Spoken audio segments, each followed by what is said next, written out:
Let's see. अब आ जाते हैं हम सवालत पे।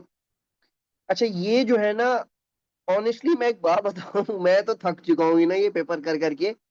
आई फील लाइक कि कोई वेरिएशन ही नहीं है, हर दफा वही जो है वो पेपर आ जाता है टू केमिस्ट्री का। तो हम कर तो रहे हैं, but I just feel like कि यार ये तो जो है वो हर दफा का करा हुआ पेपर ही वो दोबारा करना पड़ता है बैठ के, है ना। चलो हम एटलीस्ट 2025 के पेपर्स कर लेते हैं प्रॉपरली, फिर जो है वो देखेंगे बाकी पेपर्स का कि क्या है क्या नहीं। ऑर्गेनिक कर लेते हैं पहले। ऑर्गेनिक कर ले पहले, एक रेट वाला अच्छा है इसमें। ओके चलो ऑर्गेनिक कर लेते हैं पहले। Let's go to the organic वाला सेक्शन। ऑर्गेनिक किधर है? इधर है। ठीक है, क्वेश्चन नंबर 6। अब मैंने ये पेपर खुद पहली दफा देख रहा हूं मैं, तो होपफुली जो है वो गलतियां ना हो। Let's see. Thin layer and gas liquid chromatography can be used to separate mixtures into their individual components. Define the following terms used in chromatography. RF value. तो RF value क्या थी? It is the distance moved by a component divided by distance traveled by solvent या solvent front। ठीक है, तो ये क्या हो जाता है? ये हमारा आरएफ होता है। और रिटेंशन टाइम क्या होता है? Retention time is the time between the time between injection and detection. बेटा ये रिजवान कौन है? पहले तो आप अपना नाम जो है वो, जो आपका ओरिजिनल नाम है वो करो, शाबाश। आपने नहीं किया तो I will remove you from the class. और जो भी अपना नाम, अपना ओरिजिनल नाम रख के आया करो, ये नहीं कि कोई और सा नाम रख के आप आ गए हो। थैंक यू उमर बेटा। अपना ओरिजिनल नाम रखो ताकि भाई पता लगे कौन जवाब दे रहा है, क्या हो रहा है क्या नहीं हो रहा। कोई बाहर से बच्चा तो नहीं आ गया क्या है क्या नहीं। हमने नया पेपर नहीं स्टार्ट करना था, नया पेपर स्टार्ट कर लिया। बच्चों ने बोला ऑर्गेनिक से स्टार्ट कर ले, तो मैं ऑर्गेनिक से स्टार्ट कर रहा हूँ। क्योंकि ऊपर वाली सारी बोरिंग चीजें मुझे नहीं करने का दिल, और बच्चों को भी करने का दिल नहीं है। अच्छा, each type of chromatography makes use of a stationary phase and a mobile phase. थोड़ा थोड़ा तो मुझे मॉक याद आ रहा है ना, मैंने मॉक में तो आपको एनालिटिकल भर भर के दे दी थी। I gave you a whole full-fledged question on analytical. So thin layer chromatography, हमारे पास जो है वो स्टेशनरी फेज पे क्या लिखा हुआ है? Complete table 6.1 with a description of each of these. ठीक है, सो थिन लेयर क्रोमेटोग्राफी में स्टेशनरी फेज को इन्होंने क्या किया हुआ है? इन्होंने कैंसिल किया हुआ है। मोबाइल फेज क्या होता है? मोबाइल फेज हमारा बेसिकली क्या होता है हमारा? हम अच्छा इधर देखो, इधर जो आंसर्स एक्सेप्टेड है वो ये लिखा हुआ है कि पोलर सॉल्वेंट भी एक्सेप्टेड है, नॉन पोलर सॉल्वेंट भी एक्सेप्टेड है, या फिर कोई नेम सॉल्वेंट भी एक्सेप्टेड है। अच्छा मैं आपको थोड़ा सा इसमें बता देता हूँ। बेसिकली हम कर दी क्या है बेटा, हम जो है वो जो स्टेशनरी फेज की पोलैरिटी रखेंगे ना, तो मोबाइल फेज की पोलैरिटी उससे ऑपोजिट होगी। ठीक है, आपने अगर स्टेशनरी फेज को पोलर रखा हुआ है, तो आप मोबाइल फेज को क्या रखेंगे? नॉन पोलर रखेंगे। अगर आपने स्टेशनरी फेज को नॉन पोलर रखा हुआ है, तो आप मोबाइल फेज को क्या रख देंगे? पोलर रख देंगे। सही है, ये आपके पास क्या होना चाहिए? ये आपके पास जो है वो डिस्टिंग्विशमेंट होनी चाहिए। Right, there should be this distinguishment. अच्छा, बाकी जो है वो अगर मैं कोई नेम्ड सॉल्वेंट की बात करूं, तो जो है वो नहीं ना, हम अभी थिन लेयर क्रोमेटोग्राफी की बात कर रहे हैं। थिन लेयर क्रोमेटोग्राफी तो जो है वो क्या कहते हैं, उसमें तो आपके पास वो थोड़ी है, गैस थोड़ी आएगी उसके अंदर। राइट, बाकी अगर आपने कोई सॉल्वेंट याद करना है, जैसे मैंने आपको क्लास में करवाया था, मैंने आपको कहा था हम बीकर में रखेंगे, हमने जो है वो यहाँ पे अल्कोहल डालेंगे। ठीक है जी, और जो है वो हमने फिल्टर पेपर रखा हुआ है, and so and so fourth, हमारी जो है वो चीजें मूव कर रही होंगी। Right, so you can write alcohol या इथेनॉल, वो भी जो है वो हमारे पास फाइन होगा इधर। बट मेन जो चीज है वो ये कि ऐसी कोई बात नहीं है कि ये कोई फिक्स चीज है। ये कोई फिक्स चीज नहीं है, डिपेंड करता है आपको भाई कैसे सेपरेशन करनी है, क्या करना है क्या नहीं करना। तो उसकी बेसिस पे हमारा जो है वो चीज चेंज करती है। ठीक है, तो मैं यहाँ पे जो है वो तीनों आंसर लिख रहा हूँ। पोलर सॉल्वेंट भी लिख सकते हैं आप नॉन पोलर सॉल्वेंट भी लिख सकते हैं। अब मुझे पता नहीं क्रॉस क्यों मारा हुआ है, इनको क्रॉस नहीं मारना चाहिए था। ठीक है, उसके हिसाब से होना चाहिए था। तो वो बाकी आपने अगर आपने कोई नेम सॉल्वेंट रखना, इथेनॉल या अल्कोहल कुछ ऐसा रख लो, ठीक है। अच्छा, अच्छा, वैसे अगर मैं फॉर एग्जांपल ये बात करूं कि नहीं बेटा हर दफा नहीं होगा फजर, नॉट ऑलवेज, जैसे मैंने बताया ना, तुम्हें इसके और इसके बीच में डिफरेंशिएशन रखनी है। अगर तुम एक को पोलर रख रही हो दूसरे को नॉन पोलर, अगर एक को नॉन पोलर रख रही हो दूसरे को पोलर, ठीक है। अच्छा, नॉर्मली अगर मैं बात करूं तो हमारा स्टेशनरी फेज यूजुअली Al2O3 होता है या फिर SiO2 होता है। We normally go with that and then we have another solvent with that. But यहाँ पे कोई ऐसा कोई आपको रिस्ट्रिक्ट नहीं किया हुआ, तो आप ये लिख सकते हैं। अच्छा, अब हम अगर गैस लिक्विड क्रोमेटोग्राफी की बात करें तो मोबाइल फेज क्या होगा आपका? मोबाइल फेज तो आपकी वो जो भी आपकी वो गैस होती है, बेसिकली हीलियम, जैसे फॉर एग्जांपल हम यूजुअली इनर्ट गैस इस्तेमाल करते हैं, हीलियम इस्तेमाल करते हैं, तो वो हमारी मोबाइल फेज में आ गई। हाँ, और हमारा जो स्टेशनरी फेज होता है वो हमारा जो है वो हम उसको नॉन वोलेटाइल या फिर जो है वो हम हाई बॉइलिंग पॉइंट लिक्विड लिख सकते हैं। Boiling point liquid, boiling point liquid, right. So basically gas chromatogram, इसका ये मतलब जो मशीन थी उसका क्या होता था, यहाँ से आप गैस इंजेक्ट करते थे और आपके पास यहाँ से कॉइल्स होती थी और कॉइल्स जाके फिर आपको यहाँ पे रीडिंग देती थी। तो हम क्या करते हैं, हम इन कॉइल्स पे एक हाई बॉइलिंग पॉइंट का लिक्विड क्या कर देते हैं, एड्सॉर्ब कर देते हैं। we absorb a high boiling point liquid or a non volatile liquid on that। और बाकी हमारा जो मोबाइल फेज होता है वो मोस्ट प्रॉब्ली यूजुअली एक इनर्ट गैस होती है लाइक हीलियम, ठीक है। तो वो हमने ये आपके पास ये इस तरीके से है। अच्छा, बहरहाल अब आगे चलते हैं। A mixture of two substances A and B is analyzed using thin layer chromatography. The RF value of substance A is larger than that of the substance B. Suggest why A has a larger RF value.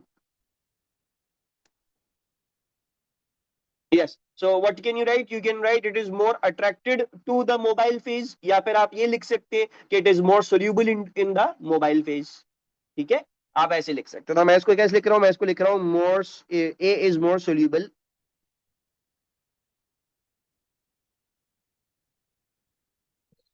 in mobile phase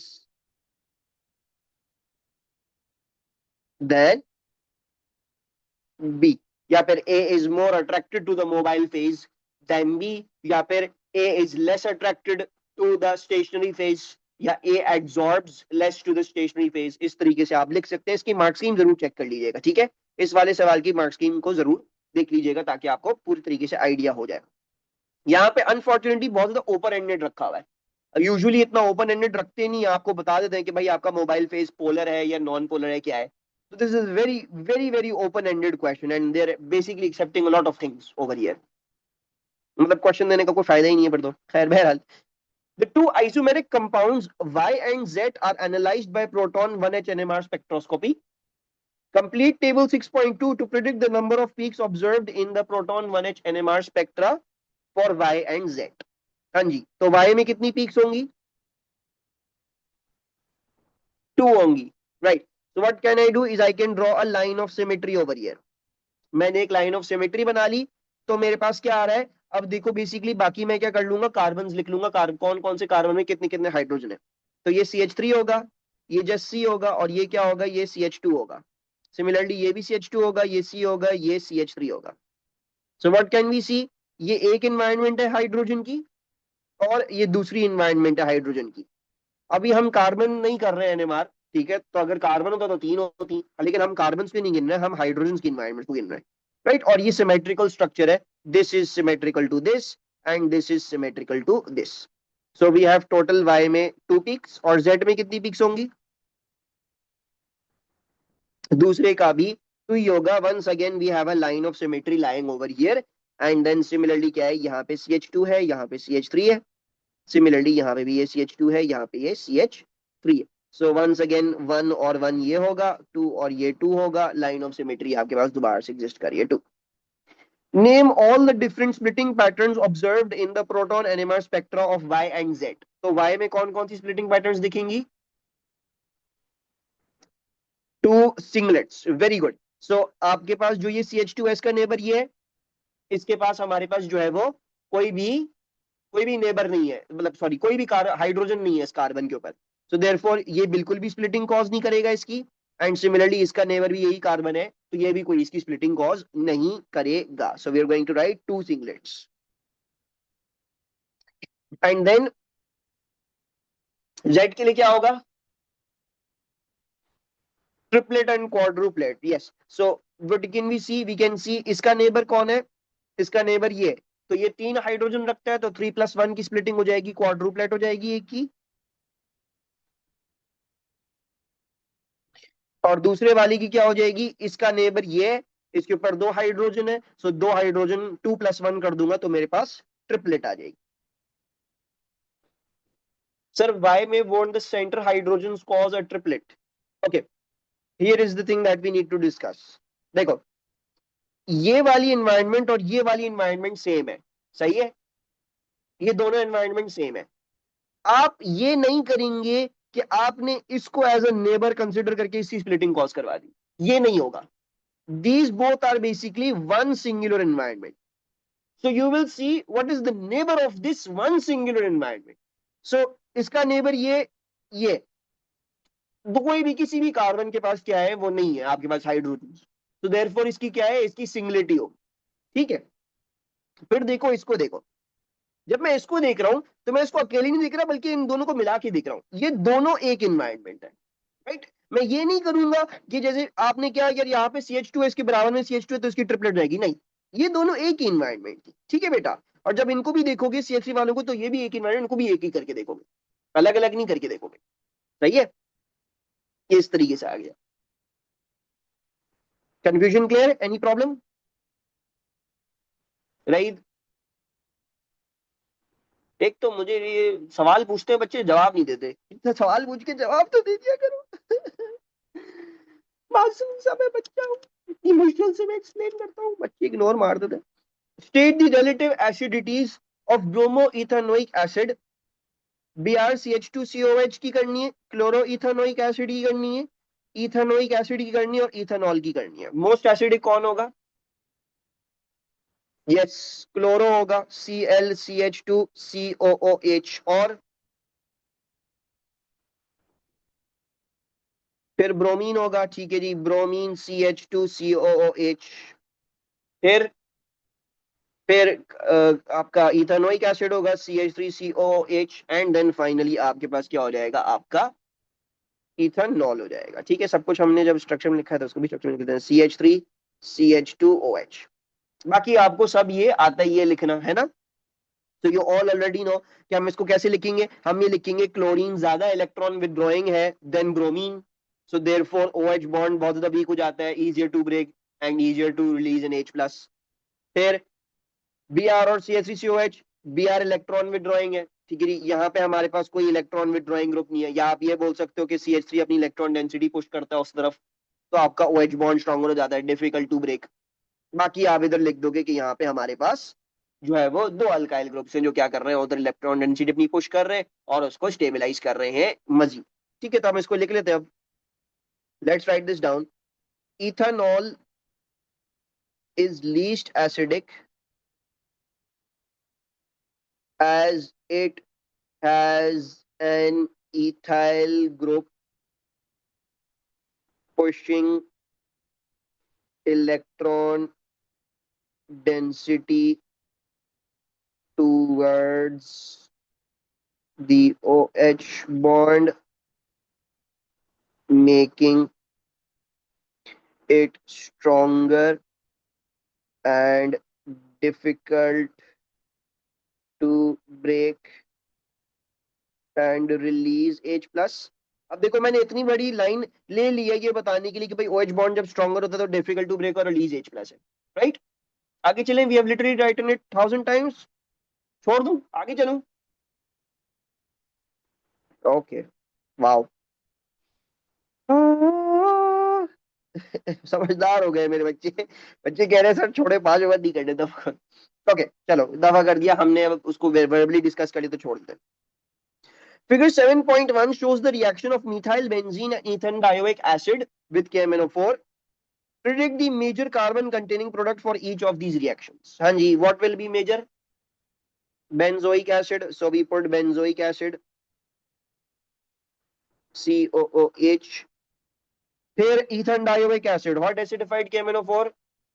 yes, तो carbon containing product क्या होगी, CO2 हो जाएगी। Basically complete oxidise होता है, ये दोनों चीजें बन जाती हैं, लेकिन कार्बन कंटेनिंग लिखनी है सिर्फ, तो हम सिर्फ CO2 लिखते हैं। फिर क्या है, polyamide X can be synthesised from ethane dioic acid and benzene 1,4-डाइएमीन। क्या लिखा हुआ है, ethane dioic acid. Ethane dioic acid बना लेते हैं, COOH और COOH। तो कह रहे हैं पॉलीएमाइड है कोई, वो इथन डाइओइक और बेंजीन 1,4-डाइअमीन से बनाया जा सकता है। Draw the repeat unit, the new functional group should be drawn displayed. Anas बेटा सिर्फ प्रोडक्ट बतानी है, बैलेंसिंग नहीं करनी कोई भी, तो सिर्फ CO2 लिख दो, ठीक है। यहाँ पे इक्वेशन नहीं मांगी हुई तुमसे। सो ये भी आई होप आसान हो। कैसे करते थे, पहले मैं ये बना रहा हूं बेंजीन 1,4-डाइएमीन। So I first make this NH2, NH2, और मैं इसी की साइड में क्या बना रहा हूं, मैं इसी की साइड में अपना इथन डाइओइक एसिड बना रहा हूं, OH, OH। क्या करूंगा, मैं यहां से OH हटाऊंगा और यहां से NH2 को NH कर दूंगा और इसको यहाँ पे चिपका दूंगा, लाके चिपका दिया। अब बस मुझे कुछ कुछ भी नहीं करना, बस मैं यहाँ से OH हटा दूंगा, यहाँ से इसको NH बना दूंगा। ये क्या बन गया, ये मेरा रिपीट यूनिट बन गया है, राइट। तो this is going to be the answer to polyamide X। Easy peasy, any problem in this. Okay जी, लेट्स गो आगे। अब क्या है, बेंजीन 1,4-डाइएमीन can be formed by reduction of 1,4-dinitrobenzene। ठीक है, complete the equation for this reduction। H represents one atom from hydrogen from the reducing agent। तो क्या बोल रहे हैं, 1,4-dinitrobenzene, 1,4-dinitrobenzene is basically going to be this, right। और हम इसके लिए tin metal plus consonant HCl वगैरह इस्तेमाल करते थे, तो हम क्या कर रहे हैं, इसको रिड्यूस कर रहे हैं। अच्छा जी, कैसे कर रहे हैं भाई रिड्यूस, देखो इस N के साथ कितने हाइड्रोजन आ गए, 2 आ गए। सिमिलरली इस N के साथ भी 2 हाइड्रोजन आ गए। ठीक है, पहली बात आपने ये नोटिस कर ली कि यहां मुझे 4 हाइड्रोजन रिक्वायर्ड है। बाकी ये है कि ये ऑक्सीजन निकलेंगे, ऑक्सीजन किस फॉर्म में निकलेंगे,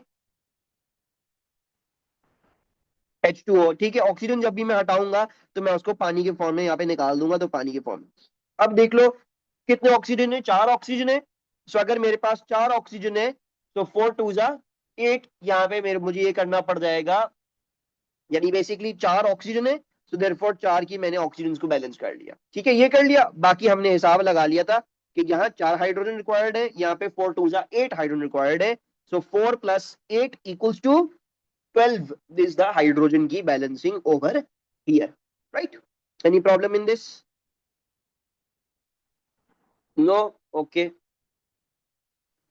अब आ जाते हैं इधर, figure 7.2 shows the two-step synthesis of the azo compound। okay, can you repeat this, okay I'll repeat it। देखो बेटा, देखो सबसे पहले देखो ऑक्सीजन किस फॉर्म में रिलीज होंगे बेटा, ऑक्सीजन रिलीज होंगे तुम्हारे पास H2O के फॉर्म में। ठीक है, तो तुमने जो है वो यहाँ पे H2O लिख दिया, और ये देखो यहाँ पे 2 है, यहाँ पे 2 है, तो 2 + 2 कितने हो गए, 4 ऑक्सीजन हो गए। सो देयरफॉर 4 ऑक्सीजन बैलेंस करने के लिए तुमने इधर 4 लगा दिया।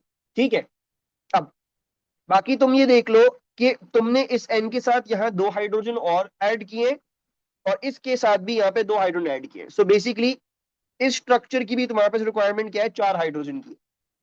सो तुम्हें यहाँ पे 4 हाइड्रोजन डालने, और तुम्हें पानी में भी हाइड्रोजन डालने, वो 4 2 जा 8 है। So 4 hydrogen over here and 8 hydrogen in water. So therefore, what is the total number of hydrogen I need? I need 12. Okay जी। अब हमने एजो कंपाउंड की सिंथेसिस दिखानी है, तो क्या कर रहे हैं, पहले डाइफिनाइल एमीन ले रहे हैं, और जो है वो सॉरी डाई जो भी इसका नाम है, पता नहीं क्या लिखा हुआ था ऊपर, कुछ ऐसा ही लिखा हुआ था ना, बेंजीन 1,4-डाइअमीन। ठीक है, इसको क्या कर रहे हैं, इसको हम पहले जो है वो इस चीज में कन्वर्ट कर रहे हैं, right. So let's do that. ये कैसे होता था, ये होता था हमारा ऐसे, ये बनाया हमने N triple bond N positive Cl negative, and then N triple bond N positive Cl negative. अच्छा, मुझे कैसे पता कि ये दोनों तरफ करना है, ये ऐसे पता, Cl2 है, एक जगह तो नहीं जाएगा वो, ऑब्वियसली दोनों जगह जाएगा। ठीक है जी, और बाकी आप नाइट्रोजन भी देख लो, वो भी उन्होंने क्या करवा दिए, 4 करवा दिए, तो ऑब्वियसली फिर दोनों साइड पे ही जाएगा। ठीक है, यस। तो हमारे पास क्या बन गया, ये बन गया। इसके रिएजेंट क्या होते थे, what was the reagent to do this, very good. So हमारे पास जो है वो क्या होता था यहाँ पे, we use to use dilute HCl। नहीं, गलत बता रहे हो तुम, पूरे नहीं बता रहे तुम रिएजेंट। आइस वाला था, HNO3 नहीं था,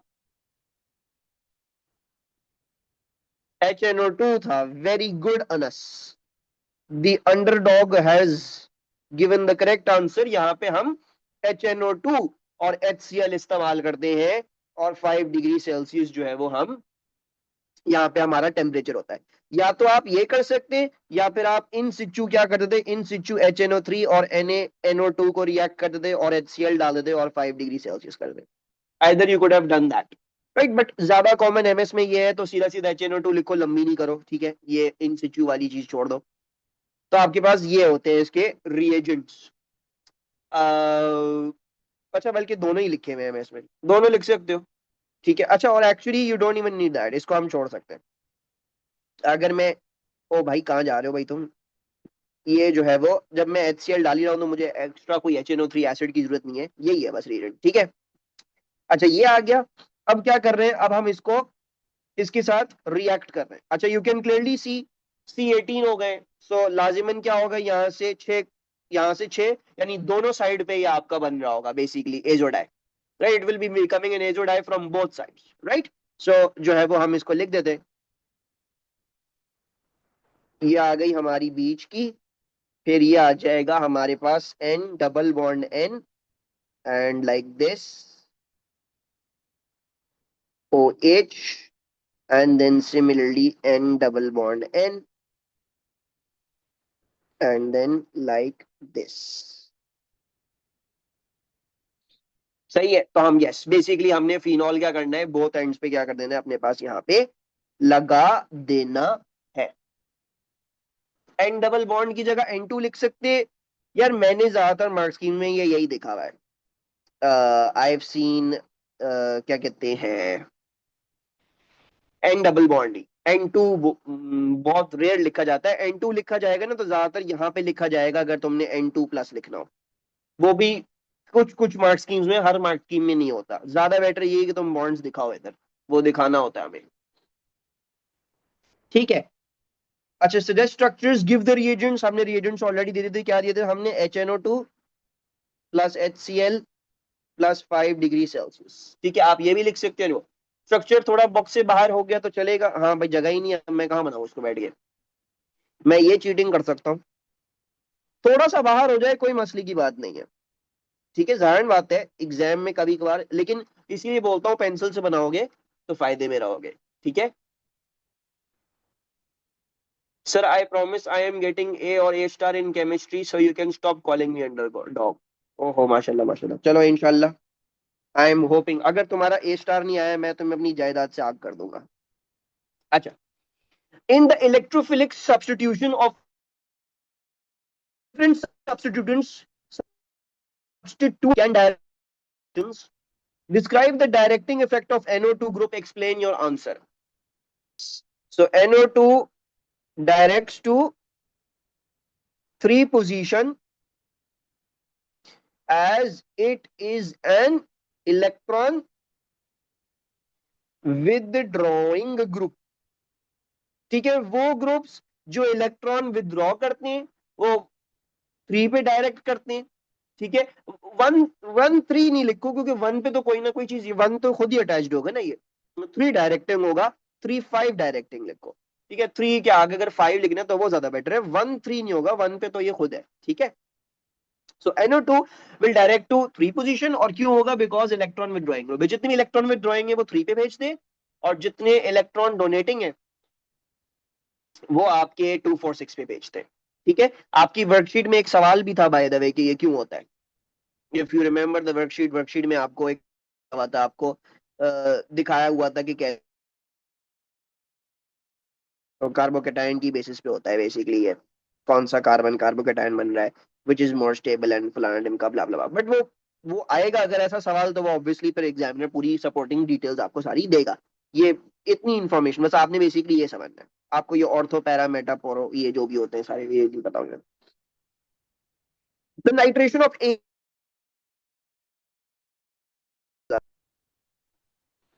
ये कैसी जिंदगी है भाई,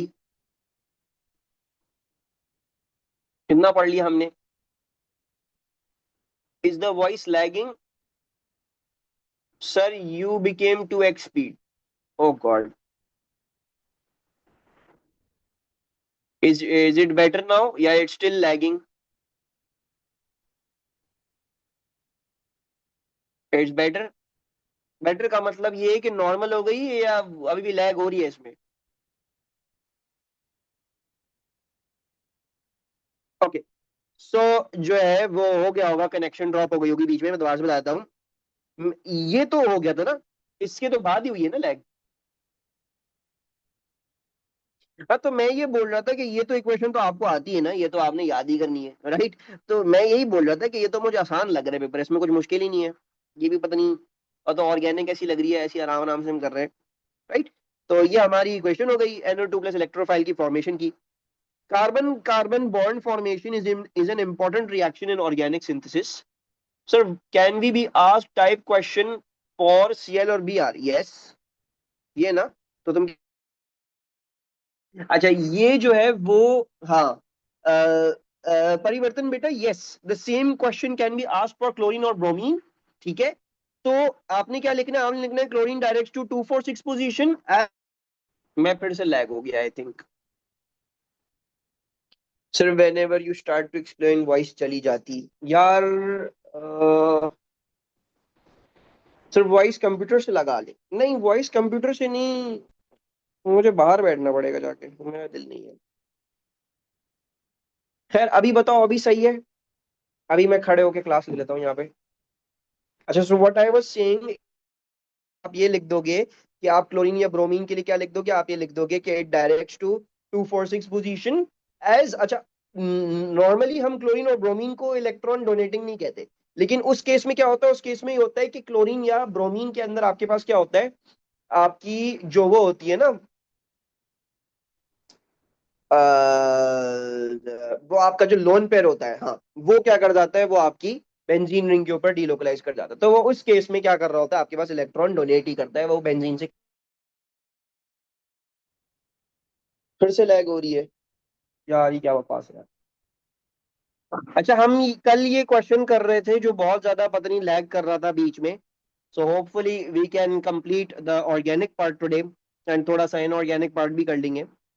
तो सबसे पहले हमें क्या लिखा हुआ था, इन the electrophilic substitution of Aryans describe substituents, sorry, different substances can direct to different ring positions. Describe the directing effect of NO2 group, explain your answer. तो हमने ये लिखा था कि NO2 direct to 3 position and Y, because it's an electron withdrawing group. तो similarly अब कोई भी आपसे क्वेश्चन पूछ ले तो आप ऐसे ही लिखोगे। परिवर्तन, आज the question regarding chlorine and bromine, तो उसके हवाले से मैंने उसको बताया था कि उसका कैसे लिखोगे, direct to 246 position because the lone pair delocalizes in the benzene ring, या फिर ऐसे लिख दो कि it is an electron donating group, when it is combined with benzene then it's an electron donating group. ठीक है, तो आपने कुछ इसी तरह जैसे अपनी करी होगी, क्या करनी होगी, अपनी एक्सप्लेनेशन यहाँ पे लिखनी होगी। अच्छा, फिर हमसे बोला था कि इक्वेशन लिख दो, कैसी होगी, तो हमने इक्वेशन भी लिख के दिखाई दी। अब क्या बोला हुआ है, अब हमें बोला हुआ है कि carbon to carbon bond formation is important reaction in organic synthesis. Figure 8.1 shows the synthesis of compound Q from benzene in two step reactions. तो आपने बेंजीन लिया, रिएक्शन वन में इसको कंपाउंड पी बनाया, और फिर रिएक्शन टू में आपने क्या कर दिया, इसको कंपाउंड क्यू में तब्दील कर दिया है, right. So what should compound P be? मैं कंपाउंड पी में ये सब्स्टिट्यूट पहले करूं या ये सब्स्टिट्यूट पहले करूं? Which thing should I substitute before? I should substitute the ऊपर वाली चीज। वाई? बिकॉज अभी हमने देखा कि वो ग्रुप्स जो इलेक्ट्रॉन विदड्रॉइंग होते हैं वो थर्ड पोजीशन पे डायरेक्ट करवाते हैं। आपको नजर आ रहा है कि इन दोनों के बीच में क्या है, 3 का गैप है। सो देयरफॉर मुझे क्या करना पड़ेगा, मुझे इलेक्ट्रॉन विदड्रॉइंग ग्रुप पहले सब्स्टिट्यूट करवाना पड़ेगा, ताकि फिर जो दूसरा ग्रुप सब्स्टिट्यूट करवाऊं वो मेरा कहां पे जाए, वो मेरा तीसरी पोजीशन पे जाए।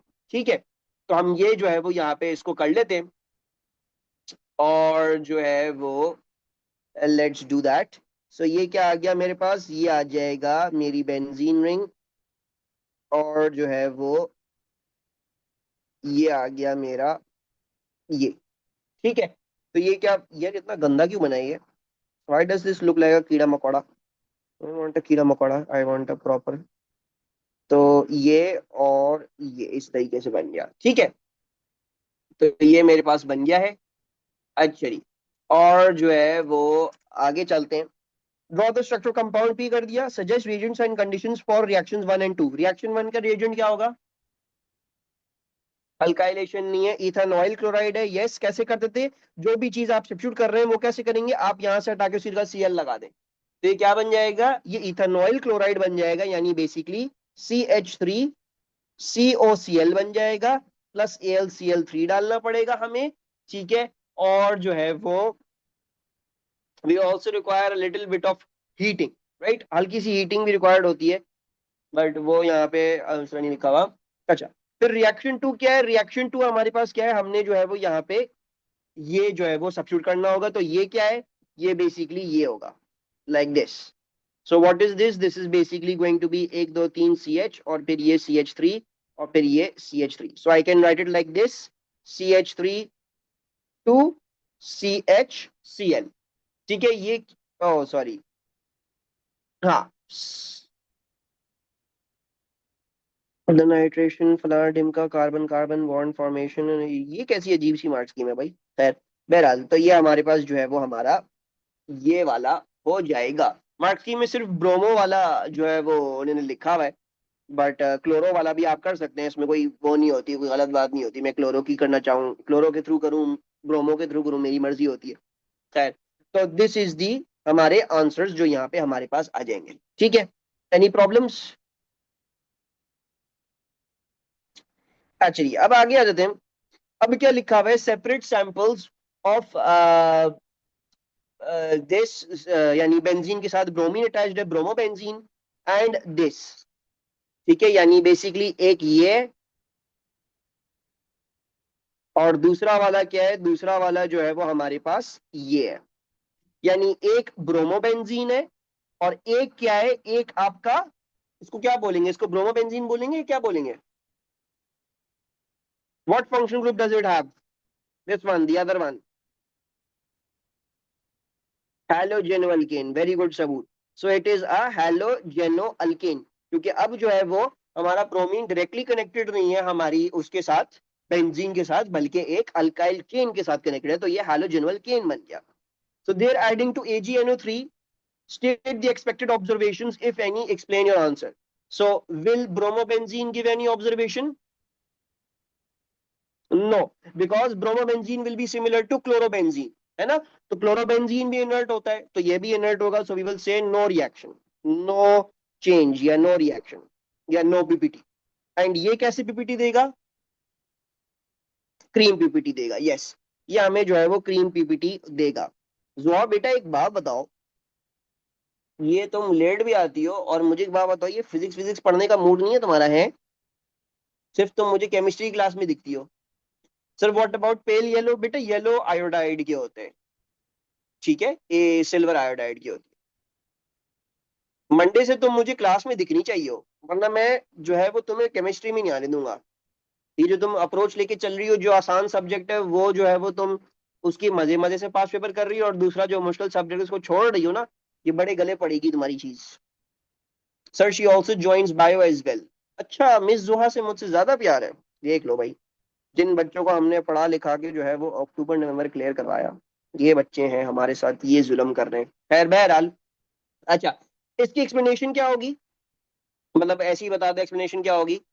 हम लिखेंगे नहीं, क्योंकि आई थिंक ये भी एक बहुत कॉमन चीज है। यस, सो बेसिकली हमारे पास क्या होगा? हमारा ब्रोमीन में, हमारे ब्रोमीन की जो तीनों लोन पेयर्स होंगे, वो क्या कर जाएंगे? वो डीलोकलाइज कर देंगे हमारी बेंजीन रिंग पे। उससे क्या होता है?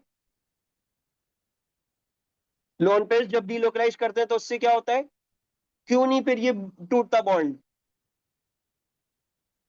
क्योंकि बॉन्ड स्ट्रांग हो जाता है। Yes, the CBr bond become stronger, तो ये स्ट्रांग हो जाता है, दिस बॉन्ड बिकम्स स्ट्रॉन्गर, ठीक है। तो हम ये जो है वो बेसिकली क्या कर लेंगे, ये हमने यहाँ पे लिखना होगा। अनस कह रहा है लिख दें, तो जल्दी से लिख देते हैं। All lone pairs on bromine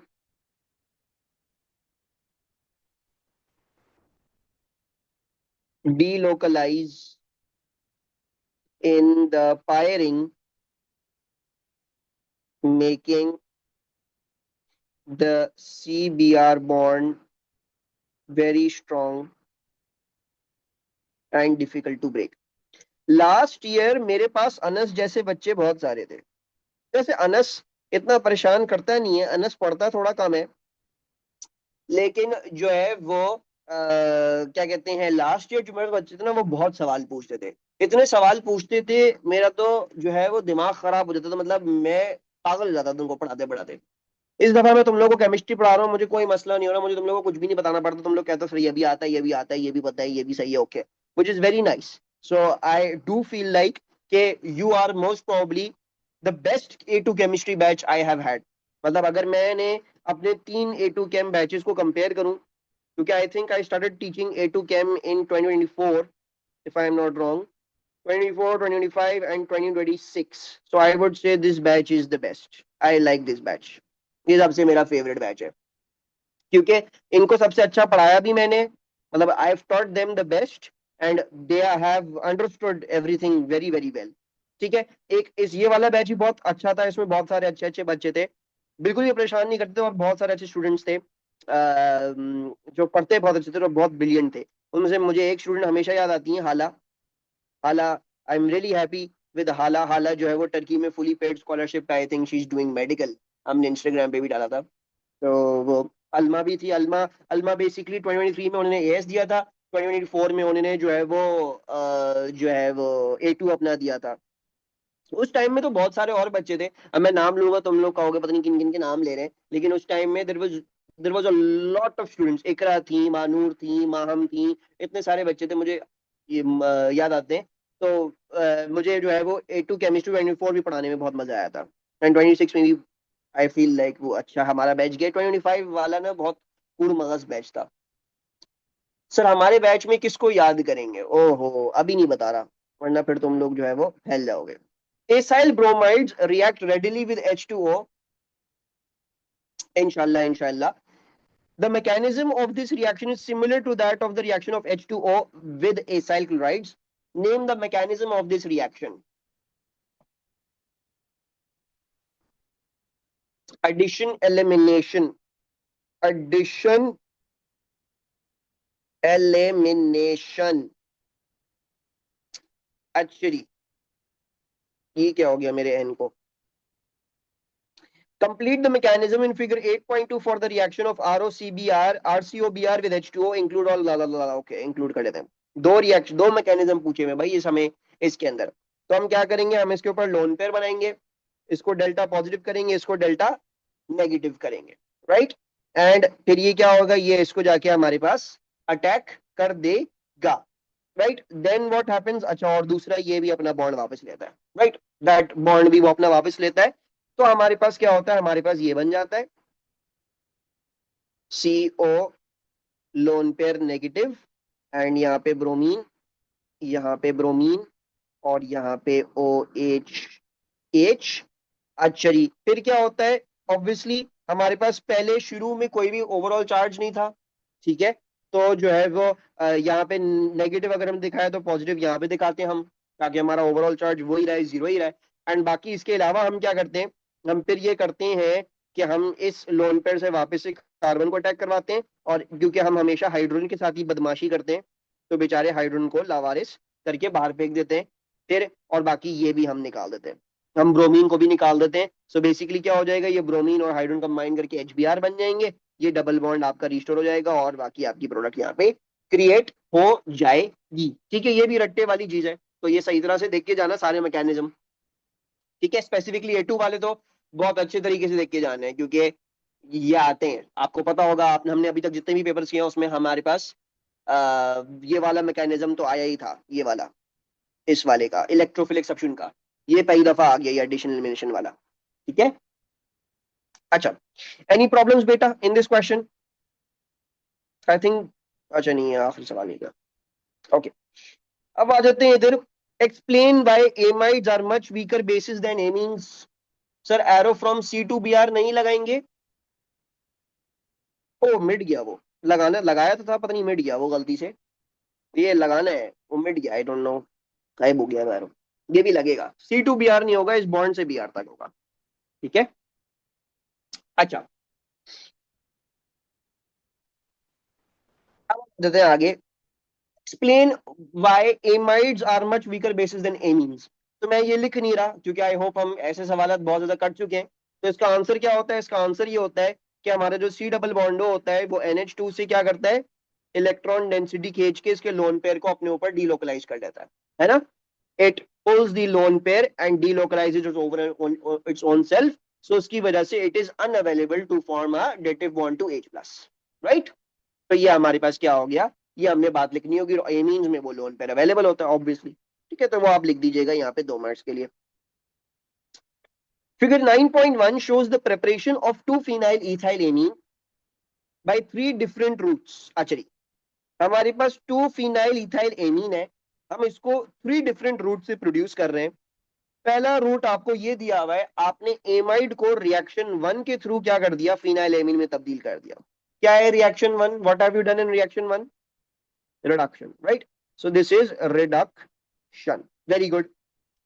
अब दूसरा वो कह रहे हैं हम हाइड्रोजन प्लस निकल कैटलिस्ट इस्तेमाल कर सकते हैं। What do you think we should draw over here, something that can be reduced by hydrogen and nickel catalyst into an amine। very good Marfia, we will draw a nitrile group। so हमने क्या कर दिया, हमने ये benzene की ring बना दी, 1 2। और अच्छा अब देखो इसका निकालोगे कैसे, देखो ये एक कार्बन है CH2, ये एक कार्बन है CH2, राइट। तो ये वाला कार्बन C होगा और ये वाला नाइट्रोजन N होगा। तो बेसिकली आपको क्या करना है, आपको बस एक CH2 दिखाना है और फिर उसके बाद CN दिखा देना है। ये आपकी एक प्रोडक्ट, एक रिएक्टेंट हो गया। CN को हमने क्या कर दिया, रिड्यूस मार के इसमें तब्दील कर दिया। And then finally ammonia, won't benzene become cyclohexene, good question, but नहीं हो रहा अपेरेंटली यहाँ पे। ठीक है, तो we don't have to consider that. हाँ जी, अल्काइल ग्रुप नहीं, अल्काइल ग्रुप नहीं, क्लोरोइथाइल, क्लोरोइथाइल नहीं, मतलब basically what you need to do is you need to put a halogenoalkane over here, है ना। क्योंकि हैलोजेनल केन में हम न्यूक्लियोफिलिक सब्स्टिट्यूशन कर सकते हैं और अमोनिया की सब्स्टिट्यूशन करके हम NH2 लेके आ सकते हैं। So this was an AS reaction that you studied in AS. So what I will do is I will take the benzene and I will draw it like this। मैंने bromine ले लिया for example, bromine ले लो या chlorine ले लो या iodine ले लो, कोई सा भी ले लो, उसमें हम अमोनिया की सब्स्टिट्यूशन परफॉर्म करके हम यहाँ पे ये एमीन बना सकते हैं उसको। Give the reagents and conditions for reaction 1, LiAlH4 and dry ether, very good Anas। so LiAlH4 in dry ether, dry LiLH4 नहीं होता कुछ भी बेटा, सही तरह लिखो।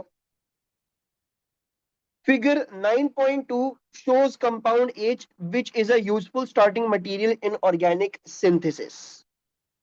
ठीक है, H contains an alkene and an amide functional group, sorry amide नहीं, amine functional group। so we can see the amine, we can see the alkene, name the other functional group and give the classification of the amine group। so the other functional group is a ketone, very good। so basically मेरे पास क्या है, यहाँ पे ketone है, right. And जो है वो classification of amine क्या है, क्लासिफिकेशन ऑफ एमीन बिल्कुल हमारे पास सेकेंडरी है, सेकेंडरी या 2 डिग्री।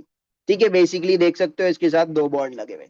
अच्छा एक बात मुझे बहुत अच्छी लगी आलिया की, आलिया ने बोला sir methyl ketone, and I love that. बहुत अच्छा आलिया ने आइडेंटिफाई किया। हम अगर किसी भी फंक्शनल ग्रुप को आइडेंटिफाई कर रहे हैं तो हम अगर उसको ज्यादा स्पेसिफिक होकर आइडेंटिफाई कर लें तो बहुत अच्छा हो जाएगा। So like Alia said, this is not just a ketone, it's a methyl ketone। हो सकता है आगे जाके कोई चीज ऐसे सवाल भी पूछ ले रहे। अब क्या लिखा हुआ है, ozonolysis involves the oxidative cleavage of CC double bond in alkenes using ozone O3 as shown in figure 9.3। So you have got this। अच्छा मैं आपको एक प्रिडिक्शन देता हूं, जिस साल बच्चों ने पेपर दिया होगा ना, आप उन बच्चों से जाके पूछ लो यार ये जो ओजोनोलाइसिस वाला सवाल था ये आपको कैसा लगा। उसमें से 80 to 90% बच्चे क्या कहेंगे, बहुत मुश्किल था, पता नहीं क्या आ गया, आउट ऑफ सिलेबस क्वेश्चन आ गया, पता नहीं क्या पूछ लिया एग्जामिनर ने। ठीक है, क्यों, क्यों? बिकॉज बस बच्चों को कोई चीज ऐसी दिखा दो कि जो है वो उनको नहीं पता हो, तो बस उससे परेशान हो जाते, उनके हाथ पैर फूल जाते हैं।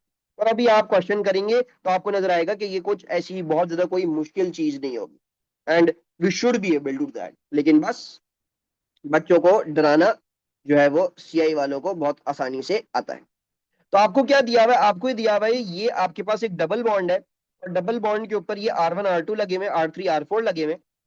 तो इन्होंने O3 जो है वो लगाया, तो क्या हुआ? R1 R2 ये एक कीटोन बन गया, एंड सिमिलरली ये भी कीटोन बन गया। अगर वो हाइड्रोजन है कोई भी साइड, तो फिर वो अल्डिहाइड बन जाएगा, and so on so fourth. वो डिपेंड करता है कि क्या चीज है, बट ये हमारे पास इस तरीके से आ गया। ठीक है।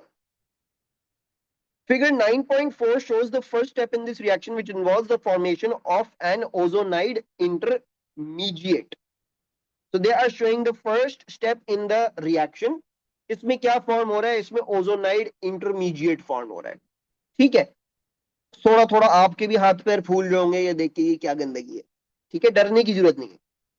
On figure 9.4, draw 3 curly arrows to complete the mechanism of this step. तो हमने क्या करना है? हमने 3 curly arrows बनाने हैं, और इसका मैकेनिज्म क्या करना है? हमने कंप्लीट करना है। So let's do that. देखो, बेसिकली आपने क्या करना है? आपने एक ऑक्सीजन को यहां कनेक्ट करना है ना? तो मैं क्या कर सकता हूं? मैं इसका लोन पेयर लेके इस वाले कार्बन को अटैक करवा सकता हूं। भाई मुझे यहां कनेक्ट कर देना, हो गया कनेक्ट। ठीक है, ये एक हो गया, ये एक कहानी मेरी पूरी हो गई। अच्छा, फिर मुझे क्या करवाना है? फिर मुझे ये करवाना है कि भाई देखो यहाँ पे डबल बॉन्ड है, लेकिन यहां तो कोई डबल बॉन्ड नहीं है। तो क्या करूंगा? तो मुझे ये बॉन्ड तोड़ना पड़ेगा। बॉन्ड तोड़ के, अब देखो कौन, बॉन्ड तोड़ के इधर दूं या बॉन्ड तोड़ के इधर लूं? तो इजी है। कैसे इजी है? बिकॉज पॉजिटिव वाली चीज है, पॉजिटिव वाली चीज को इलेक्ट्रॉन चाहिए, तो वो क्या करेगी? वो बॉन्ड तोड़ के इलेक्ट्रॉन ले लेगी। सिंपल। ठीक है, ये आ गया आपके पास। एंड देन फाइनली अब आपको क्या करना है? अब आपको, अब देखो, जब मैंने ये बॉन्ड तोड़ के इस पॉजिटिव वाली को दे दिया, तो अब ये बेचारी क्या हो जाएगी? अब ये बेचारी पॉजिटिव बन जाएगी, है ना? तो अब इसको कौन सहारा देगा? अब देखो, इसको सहारा देने के लिए मुझे इसको और इसको कनेक्ट करना है। तो now what I can do, अब देखो ये डबल बॉन्ड भी नहीं रह रहा, ये भी सिंगल बॉन्ड बन गया है। So therefore I can go from this double bond and attack this one, so that इसको सहारा मिल जाए। और ये क्या होगा? ये मेरे 3 कर्ली एरोज हो गए। So what was the first curly arrow? एक और रिकैप करने के लिए कर देते हैं। देखो, इसके ऊपर लोन पेयर है, इसने अपना लोन पेयर लिया, इसको अटैक कर दिया। सही है। इसके ऊपर पॉजिटिव चार्ज है, यहाँ पे डबल बॉन्ड है, लेकिन यहाँ पे तो कोई डबल बॉन्ड नहीं है। तो इसका मतलब ये है कि इसने जो है वो इलेक्ट्रॉन ले लिया वापस यहाँ से अपने अपने पॉजिटिव चार्ज को खत्म करने के लिए। जब ये इलेक्ट्रॉन लेगा तो ये बेचारा लावारिस हो जाएगा, इसके ऊपर पॉजिटिव चार्ज आ जाएगा। लेकिन यहाँ डायग्राम में तो नहीं दिया हुआ, बल्कि ये दिखाया हुआ, ये तो कनेक्ट हो गया ऊपर जाके। अब ये तो नहीं अटैक कर सकता ना इधर जाके, क्योंकि इसमें कोई लोन पेयर, लोन पेयर तो है ही नहीं इसके पास। It does not have a lone pair, ये तो नहीं जाके अटैक करेगा। तो कौन जाके अटैक करेगा? ये, जैसे आप अल्कीन्स के अंदर इलेक्ट्रोफिलिक एडिशन में दिखाते थे कि भाई डबल बॉन्ड में से एक बॉन्ड टूट गया, और क्या कर दिया आपने? जो है वो अपनी दूसरी स्पीशी को अटैक कर दिया। तो आपने इधर से लाके अटैक कर दिया, ये आपका क्या बन गया? ओजोनाइड बन गया है। क्लियर? Any problem? आखिरी वाला, दोबारा आखिरी वाला, ये वाला, दिस वन। ओके जोहा, देखो जोहा बेटा, जब मेरे पास कोई डबल बॉन्ड हो और मैं उस डबल बॉन्ड में से इलेक्ट्रॉन लेके इधर ले लूं, तो क्या हो जाएगा? अब इसके पास इलेक्ट्रॉन ज्यादा हो जाएंगे। क्यों? क्योंकि मैं यहाँ पे हेट्रोलिटिक फिजन दिखा रहा हूं। मैं ये दिखा रहा हूं कि यहाँ पे जो दोनों के दोनों इलेक्ट्रॉन थे वो इसने चुरा लिए। अब इसने अपना इलेक्ट्रॉन भी ले लिया, दूसरे का भी इलेक्ट्रॉन ले लिया। तो क्या होगा? इसके ऊपर अब नेगेटिव चार्ज आ जाता है, और वो बेचारा, भाई ये वाला जो 2 इलेक्ट्रॉन थे उसमें से एक तो इसका था ना, तो इस पे क्या आ जाएगा? इस पे पॉजिटिव चार्ज आ जाएगा, राइट? जब भी हेट्रोलिटिक फिजन होगी, एक साइड क्या हो जाएगी? इलेक्ट्रॉन छीन लेगी, दूसरी साइड बेचारी लावारिस हो जाएगी। तो यहाँ पे देखो यही हुआ है। देखो, इसने इलेक्ट्रॉन ले लिया, क्यों? क्योंकि भाई इसको अपना पॉजिटिव चार्ज खत्म करना है। तो इसने क्या है? इसने यहाँ से छीना, जिप्टी करी, इसका इलेक्ट्रॉन लेके अपने पास रख लिया, ताकि इसके ऊपर से पॉजिटिव चार्ज खत्म हो जाए।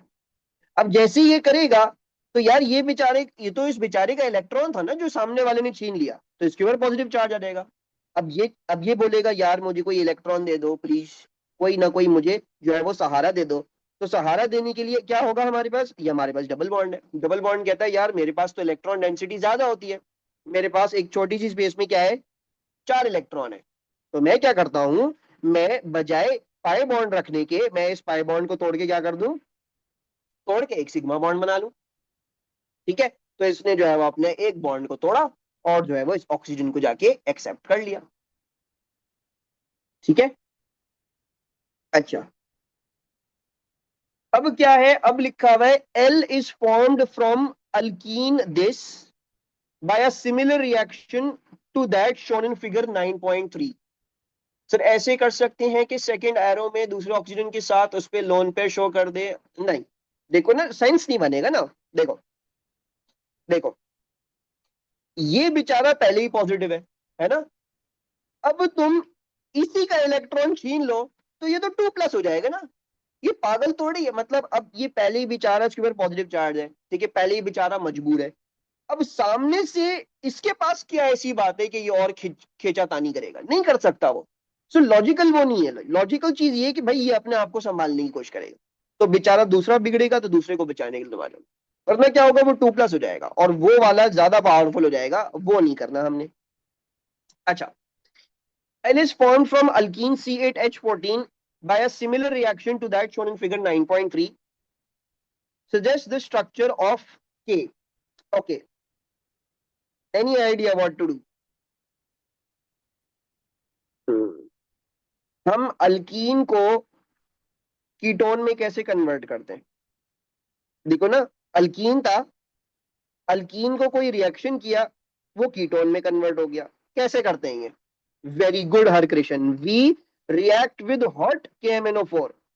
यही करते थे ना हम इसको हॉट KMnO4 करते थे तो डबल बॉन्ड रप्चर कर जाया करता था। अब हमारे पास इसमें ये केस होती थी कि भाई अगर हमारे पास 2 कार्बन है और फॉर एग्जाम्पल उसमें से एक कार्बन के ऊपर दोनों साइड पे क्या है, अल्काइल्स हैं। सो जब ये डबल बॉन्ड रप्चर करेगा तो इसके ऊपर ये कीटोन बन जाएगा, है ना। अब मैं अगर इसको रिवर्स कर दूं, प्रोसेस को रिवर्स कैसे करूंगा, ये हटाऊंगा और डबल बॉन्ड रिस्टोर कर दूंगा, है ना। तो मैंने ये हटाया और डबल बॉन्ड मैंने क्या कर देना, रिस्टोर कर देना। अब देखो डबल बॉन्ड रिस्टोर कहां कहां होगा, देखो, एक ये कीटोन है, एक ये कीटोन है, तो इसका मतलब क्या हुआ, मैं ये हटाऊं और ये हटाऊं और इन दोनों को जोड़ दूं डबल बॉन्ड से, राइट। देखो यही हुआ है ना। मतलब अगर मैं इसको यूं बना लूं, नीचे अगर मैं यूं बनाऊं इसको, देखो, C डबल बॉन्ड C और इधर जो है वो CH3, इधर जो है वो CH3, इधर भी CH3 और इधर भी CH3। तो ये डबल बॉन्ड रप्चर हुआ, यहाँ पे O आ गया, यहाँ पे O आ गया।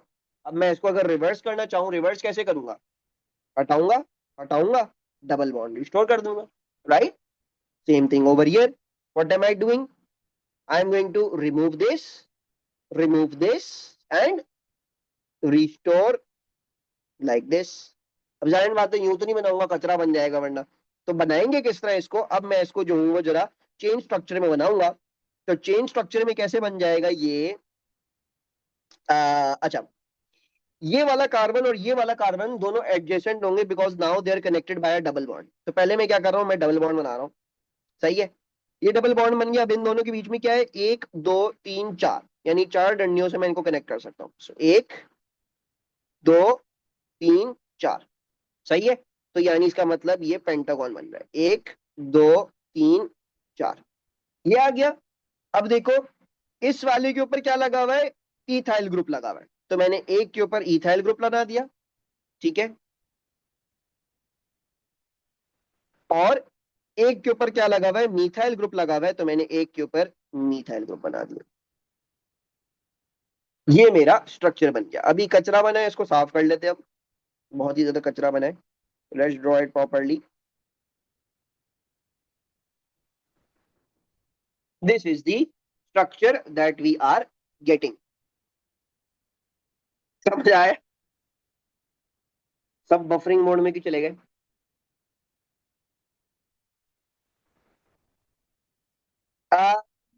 बिकॉज बेटा देखो, your process should be reversible ना। अगर तुम इसके साथ डबल बॉन्ड बना लोगे तो अब मैं तुम्हें बोलूं हर क्वेश्चन जरा अपना आंसर चेक करो, उसको रप्चर करके देखो, तो तुम्हारे पास वापस से वो चीज नहीं आएगी। समझ रहे हो बात को? जब तुम अगर तुम कोई गैस मार रहे हो, तुम उसको दोबारा से उसके ऊपर वो चीज अप्लाई करोगे, तो वो भी तो चलनी चाहिए ना। अगर तुम फॉर एग्जाम्पल यहाँ बना देते हो डबल बॉन्ड, तो गलत हो गया ना बेटा। मैं तुम्हें बोलूं ये हर क्वेश्चन इसको रप्चर करके देखो, तुम्हारे पास वही चीज आ रही कि नहीं आ रही जो पहले वाली थी, जो एग्जामिनर बना के दी थी, वो तुम्हारे पास नहीं आएगी, तुम चेक कर सकते हो। ठीक है। अच्छा जी, सो ये आपका ऑर्गेनिक वाला पार्ट जो है वो हमने कंप्लीट कर लिया है। अब हम आ जाते हैं इनऑर्गेनिक वाले पार्ट पे।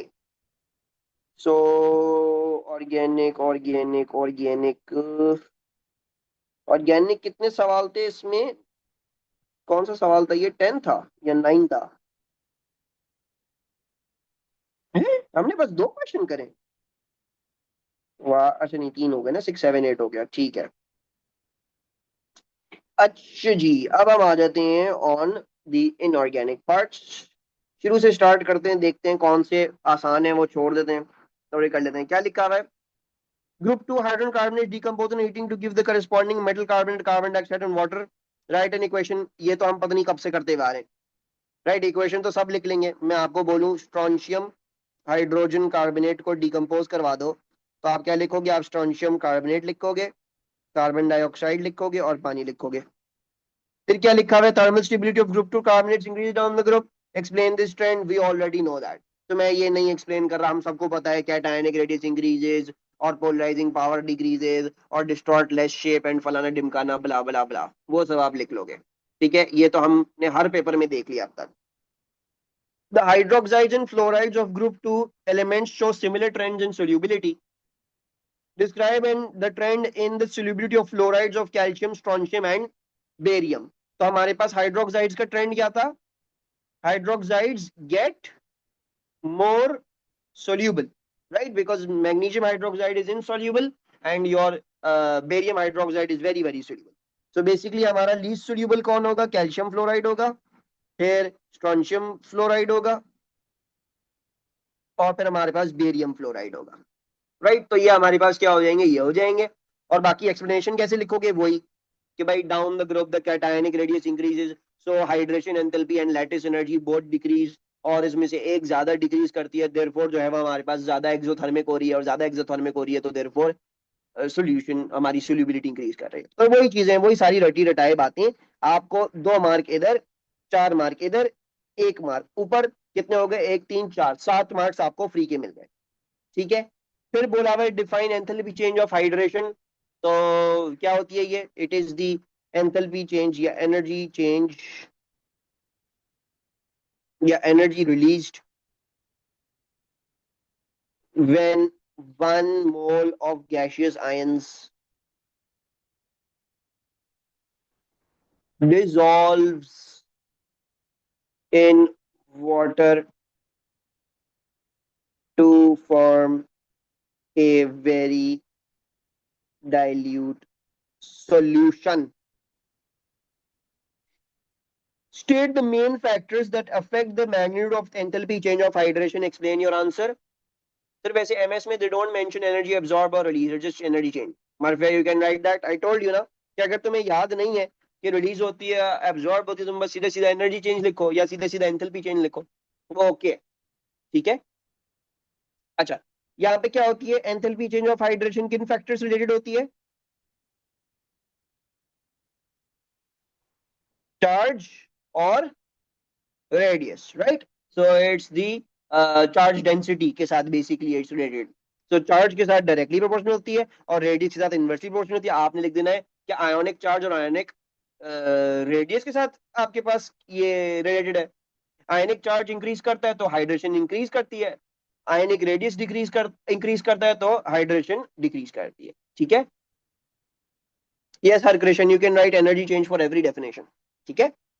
ये लिख के तो नहीं बताऊं ना, ये तो इजी पीजी है, लिख लोगे सब। Right, okay. Table 1.1 shows various energy changes. Lattice energy दी हुई है, एंथैल्पी चेंज ऑफ हाइड्रेशन दी हुई है, एंथैल्पी चेंज ऑफ हाइड्रेशन दी हुई है। Use data from table 1.1 to calculate the enthalpy change of solution. It may be helpful to draw a labeled energy cycle. Show your working. So what will be delta H solution? Delta H solution is basically the reverse of the lattice energy and the positive of the sum of the hydration enthalpies. Right?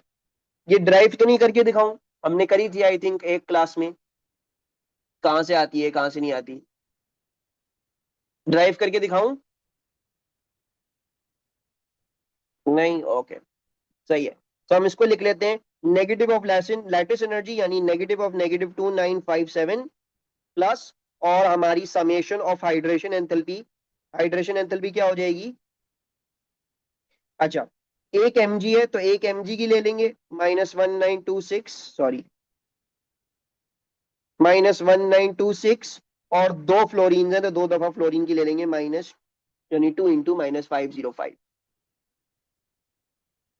हाँ जी, तो what is the delta H solution?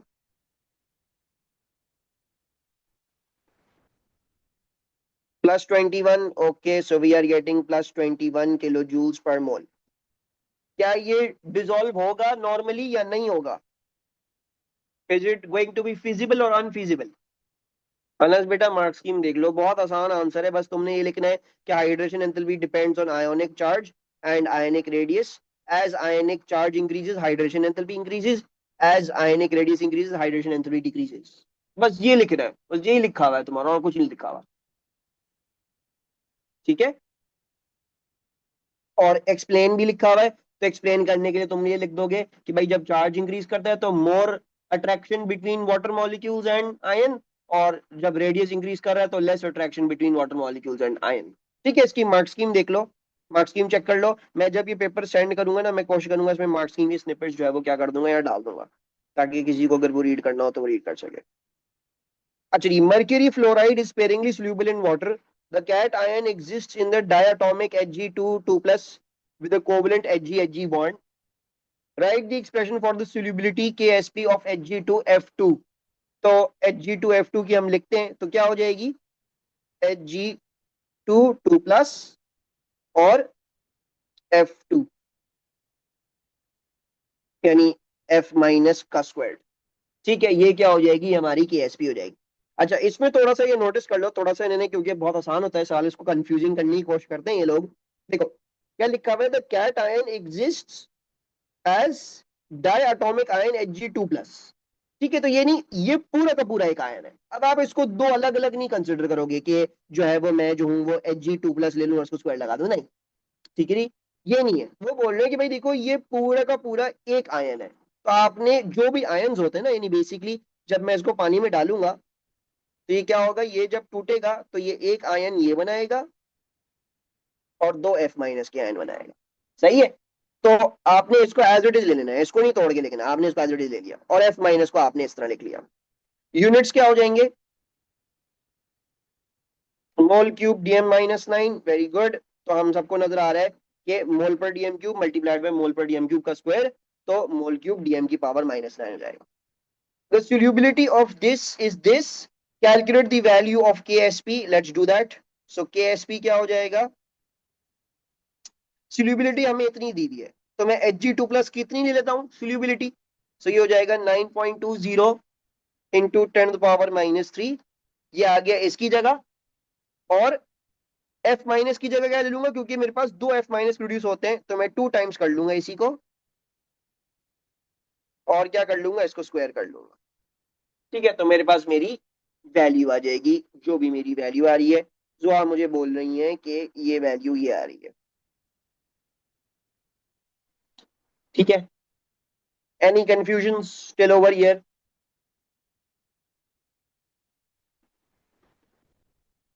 Okay ji.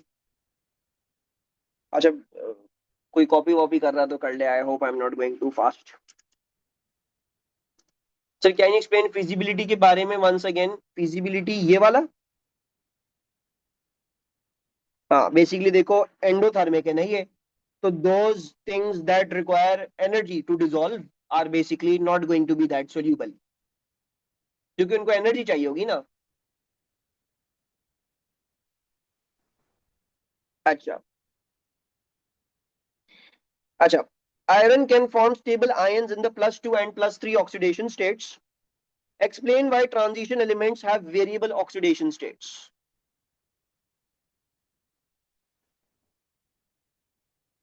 मरफिया, will do it, line से चलते हैं वरना ना बहुत आगे पीछे हो जाएगा, फिर एडिटर मुझे गालियां देगा कि भाई तुमने कैसे एडिट करके मुझे रिकॉर्ड करके दिया है वो. The D and S subshells are close in energy. Very good.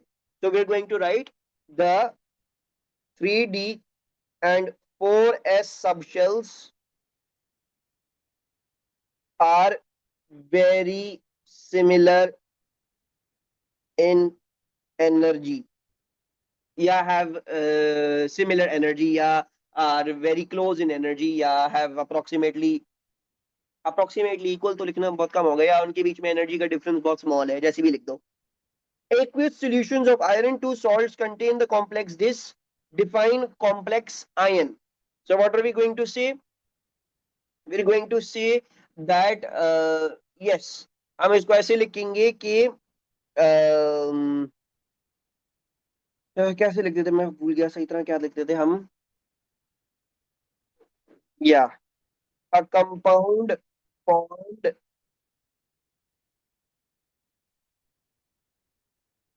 when a central metal atom slash ion datively bonds to one or more ligands.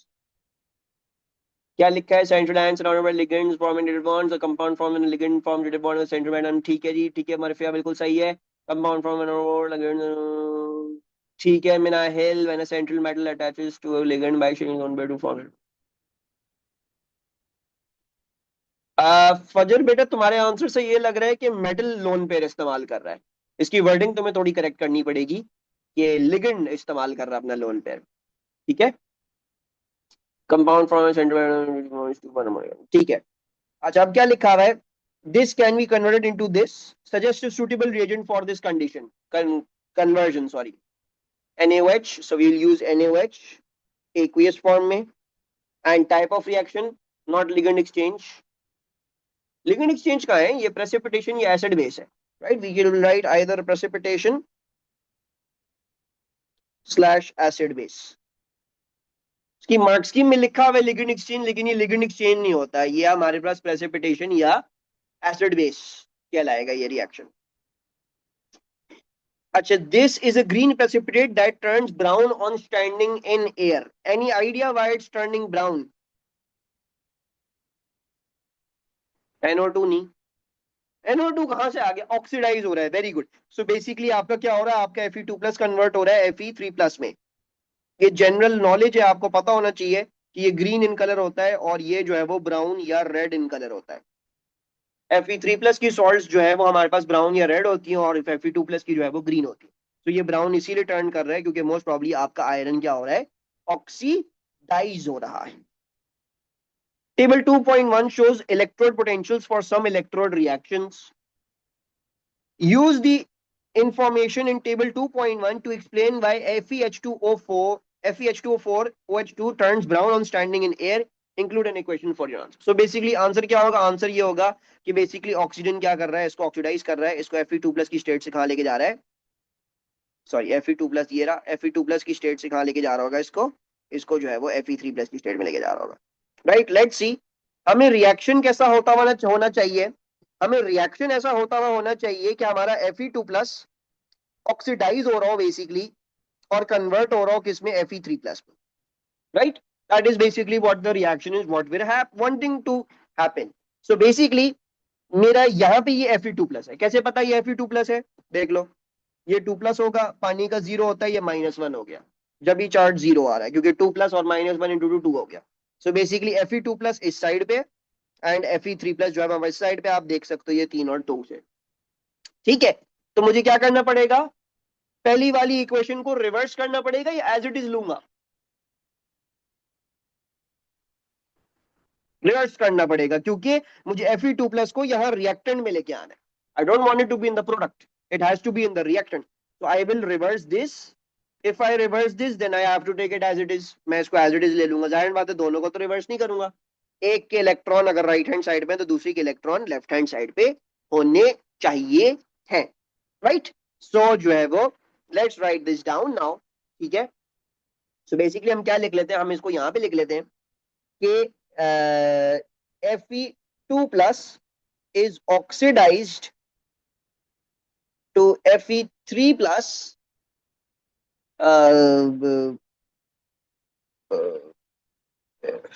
Fe2+ is oxidized to Fe3+ on standing as it reacts with oxygen in the air।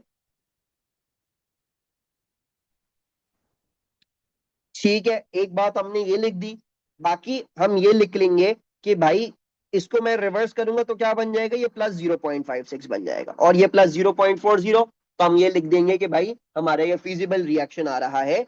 So the reaction is feasible as E cell आपका क्या आ रहा है, ई cell आपका आ रहा है 0.40 को as it is ले लिया, ऊपर वाले को रिवर्स कर दिया, तो ये मेरे पास आ गया 0.96। ठीक है, ये आ गया। अब फाइनली ने बोला इंक्लूड अ रिएक्शन इक्वेशन, तो हम रिएक्शन इक्वेशन भी डाल देते हैं। कैसे करेंगे, मैं थोड़ा सा नीचे पहले रफ वर्किंग कर लेता हूँ, मुझे ऊपर वाली पहले तो रिवर्स करके लिखनी है। तो FeH2O4OH2 plus OH minus equals to FeH2O3OH3H2O plus E minus, और नीचे वाली एज इट इज लिख दूंगा O2 plus 2H2O plus 4E minus equals to 4OH negative.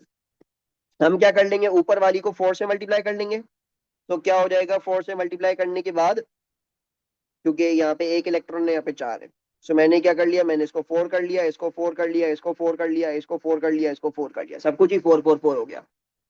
ठीक है, and I can now cancel these electrons with these electrons, and now I will write my equation down, और ये OH भी cancel out हो जाएंगे, ये भी cancel out हो गया। ठीक है, पानी भी कैंसिल आउट हो जाएंगे, पानी भी हो जाएंगे, यहाँ से हम 4 को कम करके 2 कर देते हैं, इसको कैंसिल आउट कर देते हैं।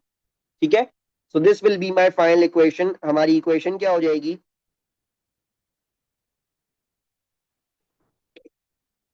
4FeH2O4 OH2 plus O2 equals to 4FeH2O3 OH3 plus 2H2O. So this is going to be the equation. Any problem in this? Okay.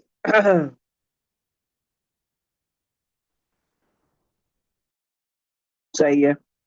The complex ion reacts with hydrogen peroxide as shown। तो आपको ये दिया हुआ है complex ion hydrogen peroxide के साथ react कर रहा है, ई सेल आपको दिया हुआ है।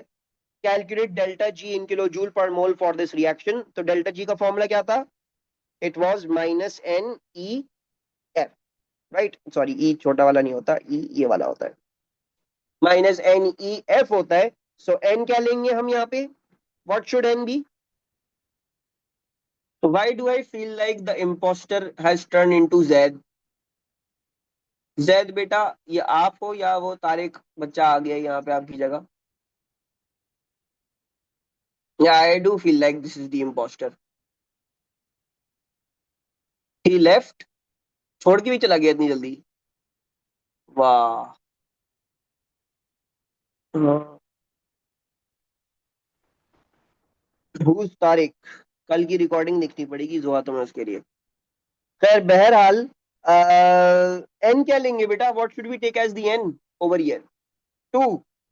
ओके ओके, 2 से करेंगे, 2 से 2 से 2 से, सही है।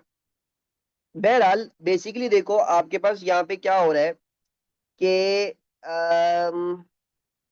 अच्छा, what's basically going to happen is कि यहाँ पे ये +2 स्टेट में और ये +3 स्टेट में, राइट। सो बेसिकली अगर हम देखें तो एक इलेक्ट्रॉन का इंटरचेंज हो रहा होगा, right, but the thing is that you have got 2 converting to 2, so therefore the total electron का interchange जो हो रहा है वो basically 2 into 1 2 हो जाएगा, right, so therefore 2 E cell क्या हो जाएगा 1.67 और फैराडेज कांस्टेंट 96,500 हम मल्टीप्लाई कर देंगे। तारेक को पकड़ने के तरीके सोच रहे थे, अब पता नहीं मैं जोन आउट हो गया था बीच में एकदम से, मैं कुछ और सोच रहा था, मैं ये भी सोच रहा था कि टू कहाँ से आएगा, तो I was zoned out a bit. So we are getting, according to Minahil, minus 3.22 into 10 to the power 5. अच्छा, ये जो आएगा ना हमारे पास आंसर, ये आ रहा है -2 into 1.67 into 96,500. This answer that we are getting is in joules per mole. तो हमें इसको क्या करना पड़ेगा, हमें इसको किलो जूल पर मोल में कन्वर्ट करना पड़ेगा। तो किलो जूल में करने के लिए हम इसको 10 to the power -3 से मल्टीप्लाई कर देंगे, तो ये बन जाएगा -3.22, सॉरी 1 2 3, तो -3.22 नहीं लिखेंगे, हम लिखेंगे -322.3 किलो जूल्स पर मोल। ठीक है, इसको वरना तुम इतना भी दे दो तो भी ओके है, because they haven't asked you, तो हम इसको जो है वो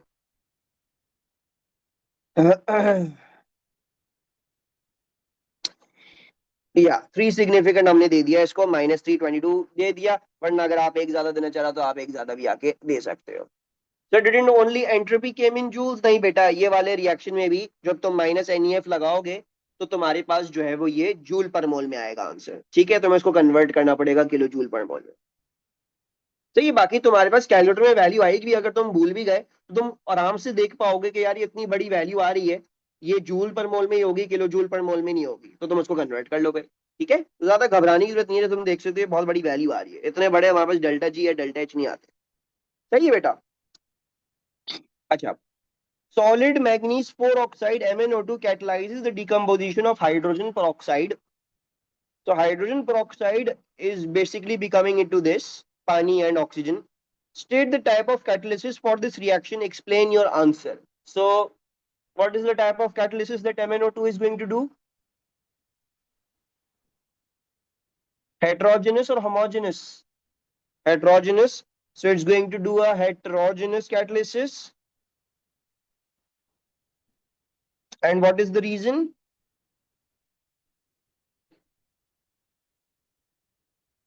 हेट्रोजाइगस क्यों लिख रहा है ये? हेट्रोजाइगस कौन है भाई? ये होमोजाइगस हेट्रोजाइगस रिसेसिव थोड़ी है। हेट्रोजाइजीनस, वाह। अच्छा जी, heterogeneous catalyst, and yes, because they are in the different phases. So heterogeneous catalysis as MnO2 is in different phase to the reactant H2O2.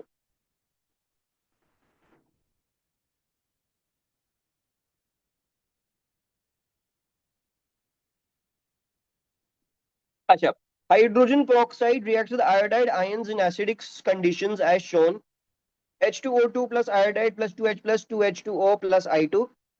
The initial rate of this reaction investigated with different concentrations of H2O2 I minus and H plus. The results obtained are shown. तो हमें table दे दिया गया है, अब आपको बोल रहे हैं use the information to deduce the rate equation for this reaction. Okay, so let's deduce. देखो, सबसे पहले क्या करेंगे, सबसे पहले हम देखेंगे कहाँ कहाँ हमारे पास कांस्टेंट रह रही हैं चीजें। तो मैं सबसे पहले जो है वो एक्सपेरिमेंट नंबर 2 और 3 चूज कर रहा हूँ।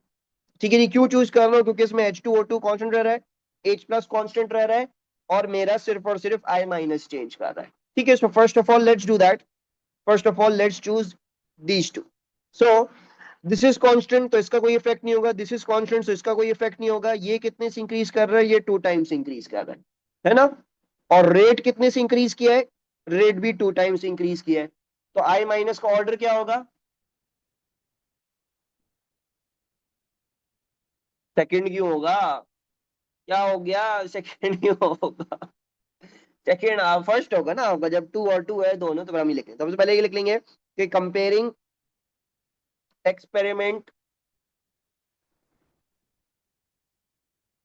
2 and 3, I माइनस इंक्रीज्ड। अच्छा, अब देखो यहाँ पे लाइनें मेरे ख्याल से कम है, तो मैं इतना बड़ा शायद आंसर लिख ना पाऊं, लेकिन देख लेते हैं। 0.120 0.600 equal to 2 and rate increased by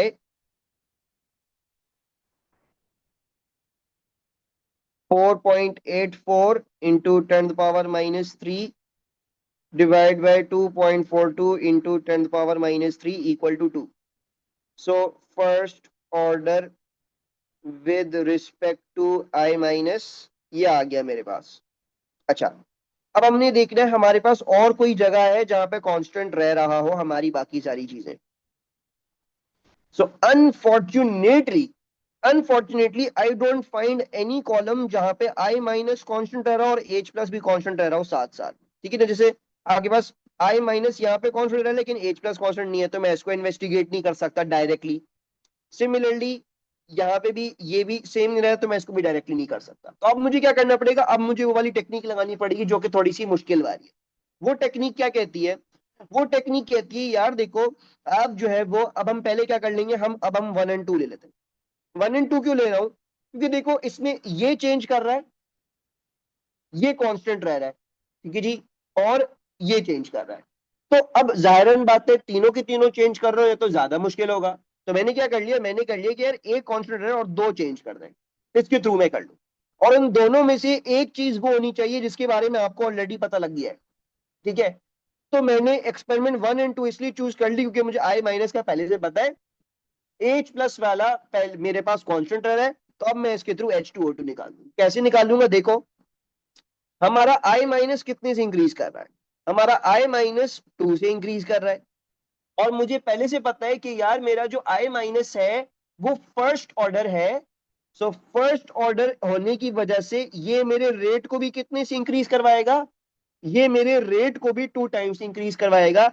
यानी ये क्या हो जाना चाहिए था, ये 4.84 इंटू 10 पावर -3 जाना चाहिए था। This should have done been done by the I minus increasing, right. बाकी अब अगर आप देखोगे H2O2 को क्या हुआ है, H2O2 हाफ हुआ है ना। और अगर मैं इस वैल्यू से इस वैल्यू को देख लूं तो क्या हुआ है, ये भी हाफ हुआ है, right. So can you now tell me the order with respect to H2O2। सही है, क्या जवाब दिया है तुम लोगों ने, I guess first, screen visible, no. वो यार मैं एक बच्चे को रिमूव कर रहा था, पता नहीं कोई आ गया था, मैं उसको रिमूव कर दिया। फर्स्ट ऑर्डर होगा, यस फर्स्ट ऑर्डर होगा। इसको दोबारा से देख लो कि भाई, क्योंकि तुम लोग जो है ना बेवकूफ हो, तुम लोग जवाब नहीं देते हो। तो मुझे समझ नहीं आता कि भाई तुम लोग जो है वो कुछ समझते भी हो जिंदगी में या नहीं समझते हो। तो ध्यान से देखो, मैंने 1 और 2 चूज कर लिया। क्यों चूज कर लिया, क्योंकि इसमें ये कांस्टेंट रह रहा है, मुझे इसका पता है और मुझे इसका निकालना है।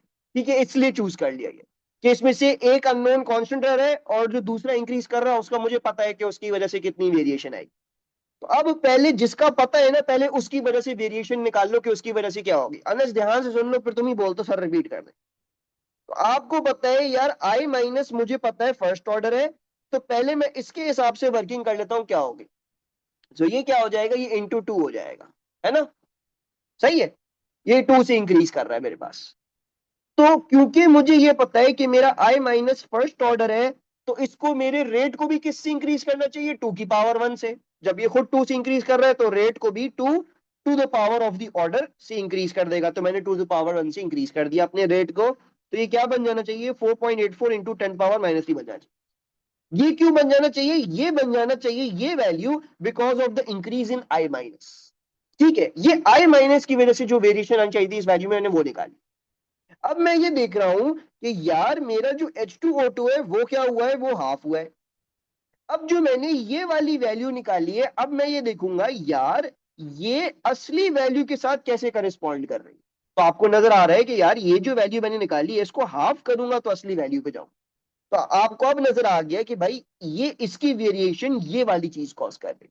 ठीक है, this two is causing this two and this half is causing this half. तो आपको समझ में आ गया, हाफ की पावर 1 ही हाफ होता है। तो आपने क्या लिख देना है, आपने लिख देना है कि H2O2 की रिस्पेक्ट से भी हमारे पास क्या है, ऑर्डर इज फर्स्ट ऑर्डर, यानी order is first order with respect to H2O2। तो हम ये भी लिख देते हैं, कंपेयरिंग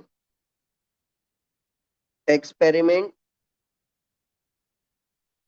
1 और 2। ठीक है जी, आई माइनस इंक्रीज्ड। अच्छा, अब मैंने जो है वो ये कैलकुलेशन नहीं करके दिखा रहा, तो मुझे लग रहा है क्योंकि ये जगह कम है तो मैं बस अब इसको डायरेक्टली कर लूंगा। आई माइनस इंक्रीज्ड बाय 2, ठीक है जी, while H2O2 increased by, changed by या decreased by half, and rate, rate को क्या हुआ है, रेट आपका बेसिकली सेम रहा है, right, rate has remain same, and rate remain same, so order with respect to H2O2 is 1 या is first। ये H2O2 का भी निकाल दिया मैंने। अब मैंने क्या करना है, अब मैंने लास्ट जो है वो अपना H प्लस के हिसाब से निकालना है। अब आप कोई भी वैल्यू इस्तेमाल कर लो, जाहिर बात है वो वैल्यू इस्तेमाल करोगे जहां पे H प्लस चेंज कर रहा होगा। अगर वो वैल्यू इस्तेमाल करोगे जहां पे H प्लस चेंज नहीं कर रहा तो उसकी वेरिएशन कैसे निकालोगे, जाहिर बात ये हो गई। तो पहली बात आपने क्या कर लिया, आपने 3 एंड 4 चूज कर लिया। नाउ यू चूज 3 एंड 4, तो उधर H प्लस भी वेरी कर रहा है, आई माइनस वेरी नहीं कर रहा, ये अच्छी बात हो गई। और मुझे इसकी वेरिएशन पता लग गई है, तो अब मैं इसके हिसाब से क्या कर लूंगा, आसानी से कर लूंगा। पहले क्या करते हैं, पहले उसके थ्रू वर्कआउट करते हैं जिसकी वेरिएशन आपको पहले पक्की पक्की पता है। तो मुझे H2O2 की वेरिएशन पता है कि यार ये 2 टाइम्स है, और मैंने पहले से ही निकाल लिया है कि यार ये क्योंकि फर्स्ट ऑर्डर है तो ये कितने टाइम्स इंक्रीज होना चाहिए, इसकी वजह से ये इसके 2 से इंक्रीज कर देना चाहिए, यानी ये क्या होना चाहिए, 9.68 इंटू 10⁻³ होना चाहिए, है ना, ये हो जाना चाहिए। अब मेरा H प्लस कितने से इंक्रीज किया है, ये कितने से इंक्रीज किया है, H प्लस 4 से। H प्लस को देखो 4 से इंक्रीज कर रहा है, लेकिन अगर मैं इस वैल्यू को इस वैल्यू से कंपेयर करूं तो कोई इंक्रीज आ रहा है, कोई भी इंक्रीज नहीं आ रहा, यानी सेम है ना। तो इसका मतलब क्या हुआ, H प्लस का ऑर्डर क्या होगा, अनस बताएगा ये। हर कृष्ण, यार क्या यार तुम लोग सुन, अनस ने बताना था, अनस क्या होगा, जीरो क्यों होगा Anas, because no change, yes, because H plus increased by 4 times, but there was no change contributed by the H plus। तो हमारा H plus क्या हो जाएगा, जीरो ऑर्डर हो जाएगा। अब हम इसको लिख लेंगे, कंपेयरिंग 3 and 4, हम लिख लेंगे H plus increased by 4 and H2O2 increased by 2 and rate increased by 2। सो क्या लिखा है, हम लिख देंगे zero order with respect to H plus, ये हमने लिख लिया। बाकी रेट इक्वेशन लिखने की तो जगह छोड़ी नहीं इन पागलों ने, वाह, इसमें लिखना था रेट इक्वेशन की, भाई मैं ऊपर लिख रहा हूँ, ठीक है। रेट इक्वेशन क्या हो जाएगी, रेट इक्वेशन हो जाएगी के H2O2 और I माइनस, ठीक है। ये मेरी क्या हो गई, ये मेरे पास हो गई है rate equation. Sir before you ask the question ask us to answer, सही है, कोई प्रॉब्लम इसमें, क्योंकि इस इन वाले सवालों में बच्चों को बहुत प्रॉब्लम होती है। तो एक चीज तो मुझे रिवाइज करवानी थी, तो मैंने आपको ये रिवाइज करवा दी है। अच्छा, अब क्या बोला हुआ है, use your rate equation in B1 data from experiment 1 to calculate the rate constant for the reaction include units for k. तो भाई जल्दी से कर लेते हैं। एक्सपेरिमेंट 1 में रेट क्या था, 2.42 इंटू 10⁻³ के मुझे निकालना है। H2O2 की कॉन्सेंट्रेशन क्या है, 0.0450, और I माइनस की कॉन्सेंट्रेशन क्या है, 0.0300, है ना। बाकी H प्लस तो हमारा जीरो ऑर्डर, उसको हमने छोड़ दिया। क्या वैल्यू आ गई के की, 1.79, ठीक है जी, 1.79 लिख दिया हमने। 3 सिग्निफिकेंट कर रहा हूं बिकॉज 3 सिग्निफिकेंट थी। और यूनिट्स क्या हो जाएंगे, यूनिट्स निकाल लेते हैं हम। तो रेट के यूनिट्स क्या होते हैं, रेट के यूनिट्स होते हैं मोल पर डीएम क्यूब पर सेकंड, और ये क्या बन जाएगा, मोल पर डीएम क्यूब स्क्वायर्ड बन जाएगा, है ना। तो इधर आके क्या हो जाएगा, ये मोल स्क्वायर्ड डीएम की पावर -6 हो जाएगा। अब इसको कैलकुलेट कर लो, तो ये बन जाएगा मोल -1 डीएम की पावर 3 और सेकेंड की पावर -1। ठीक है, या डीएम क्यूब मोल -1 सेकेंड -1 लिख लो, जैसे भी लिखना हो, पहले पॉजिटिव वाले लिखना हो नेगेटिव वाले लिखना हो, उससे फर्क नहीं पड़ेगा, लेकिन ज्यादा बेटर ये होता है कि हम पॉजिटिव वाले पहले लिखें। अच्छा, ये आ गया हमारा आंसर। अब क्या बोला भाई, the rate of the thermal decomposition of azomethane is investigated. ये रहा एजोमीथेन की rate of decomposition. Figure 3.1 shows the results obtained. The reaction is first order with respect to azomethane. Use figure 3.1 to calculate two half lives to show that the reaction is first order. तो क्या बोल रहे हैं, आपको बोल रहे हैं कि भाई दिखाओ ये फर्स्ट ऑर्डर है, दो हाफ लाइव्स कैलकुलेट करके। तो दो हाफ लाइव्स कैलकुलेट कर लेते हैं, कैसे करेंगे? 0.05 का हाफ क्या होगा? 0.025 होगा। तो मैंने क्या किया, मैंने यहाँ पे लाइन बनाई, ये देख लिया, ये क्या टाइम आ रहा है, ये टाइम आ रहा है मेरे पास 60। सही है। एंड इसी तरह मैं क्या कर लूंगा, इसी तरह फॉर एग्जांपल हम ले सकते हैं 0.04 का टाइम, ये आ गया 20, और 0.04 का आधा क्या होगा, 0.02 होगा, तो ये क्या आ गया, ये आ गया 80। कैलकुलेट कर लो, या 0.025 को आधा कर लो, 0.125 कर लो, जैसे भी करना है। कोई भी दो हाफ वैल्यूज आपने उठा लेनी है। मैंने 0.04 और 0.02 ले ली, और एक 0.05 और 0.025 ले ली। अब आपकी मर्जी, आपने 0.03 0.015 लेनी है, या 0.025 को ही डिवाइड बाय 2 कर देना है, वही देख लेनी है, वो आपकी मर्जी है, जो कन्वीनियंट लग रहा है आप वो कर ले। तो मैंने जो है वो क्या कर लेना है यहाँ पे करूंगा मैं। तो time it takes for CH3N double bond NCH3 to go from 0.05 to 0.025 is, कितने थे, 60 सेकेंड्स थे, 60 सेकेंड्स। ये कैपिटल में लिखना चाहिए था। And then similarly time it takes for CH3N double bond NCH3 to go from 0.04 to 0.02 is, क्या है, 80 - 20 equals to 60 seconds। ठीक है जी, therefore, या हम ऐसे लिख लेते हैं, as half life is constant,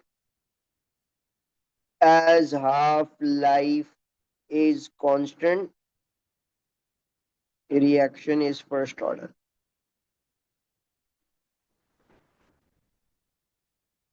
फिर क्या बोल रहे हैं, use your answer to C1 to calculate the rate constant. Rate constant निकाल लेते हैं। तो हम सबको पता है कि भाई जब हमारे पास क्या होता है, ये होता है फर्स्ट ऑर्डर होता है, तो हम ये वाली इक्वेशन लगा सकते हैं। तो ln2 डिवाइड बाय 60 कर दिया मैंने, तो क्या वैल्यू आ रही है, एनी टू बेटा, रही कोई भी टू, ठीक है, कोई भी टू। अगर फर्स्ट ऑर्डर प्रूफ करना है तो कोई भी टू। अगर सेकंड ऑर्डर प्रूफ करना है तो फिर सक्सेसिव हाफ लाइफ क्या हो रही होंगी, डबल हो रही होंगी। ठीक है, वो बाकी केसेस के लिए, लेकिन फर्स्ट ऑर्डर के लिए तुमने कोई भी टू लेके जो है वो क्या कर देना है, प्रूफ कर 0.0116। ओके, ये आ गया मेरे पास answer. Describe the effect of increasing temperature on the rate constant and on the rate of the reaction. What is the effect? It would increase as temperature would increase the rate. Yes. So the rate constant will increase as the temperature increases,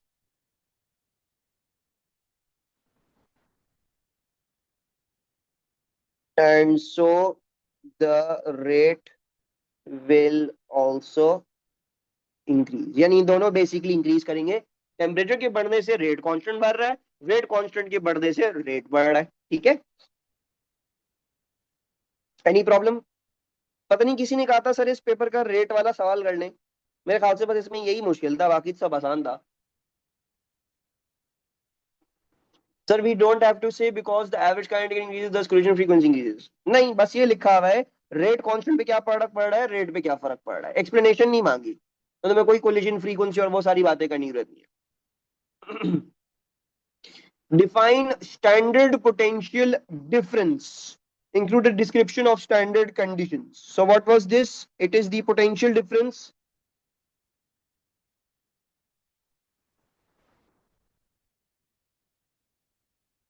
between two half cells containing their ions containing 1 mole per dm cube of their ions in equilibrium. It is the potential difference between two half cells containing 1 mole per dm cube of their ions in equilibrium under standard conditions. और standard conditions क्या होती हैं वो हम यहाँ पे लिख देंगे। ठीक है जी, स्टैंडर्ड कंडीशंस हमारे पास ये होती हैं, स्टैंडर्ड कंडीशंस क्या क्या थी। 298 केल्विन हमारे पास टेम्परेचर होगा। अब यहाँ पे इतनी जगह रखी रखी हुई नहीं है तो मैं बस ऐसे ही लिख रहा हूँ 298 केल्विन। प्रेशर क्या होता है? प्रेशर 1 एटमॉस्फेयर होता है। Very good. So 1 atmosphere pressure और 1 मोल पर डीएम क्यूब हमारे सारे के सारे सॉल्यूशंस होंगे। सो concentrations equal to 1 mole per dm cube. Right. सो ये हमारी क्या हो गई? हमारी स्टैंडर्ड कंडीशंस हो गई। द दानियाल सेल, ठीक है, ये दानियाल ने बनाया। The Daniell cell is electrochemical cell containing Cu2 plus Cu solid and Zn2 plus Zn solid electrode. Daniell बस यही फालतू चीजें बना सकता है। Draw a label diagram of this electrochemical cell, include all necessary substances and relevant pieces of apparatus needed to measure the E cell of Daniell cell. It is not necessary to state the conditions used. ठीक है, तो हमने क्या कर लेना है? हमने ये जो है वो करना है। I put Zn solid electrode and copper solid electrode and I put a salt bridge। और solution किस चीज का है?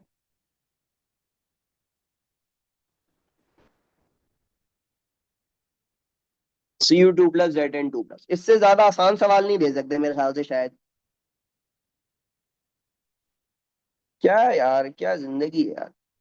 वही वही चीजें पढ़ा के थक गया हूँ यार मैं। यार गाइस मुझे छुट्टी लेने दो ना यार। Let me go on a vacation. छोड़ो, क्या करोगे पढ़ाई वढ़ाई करके।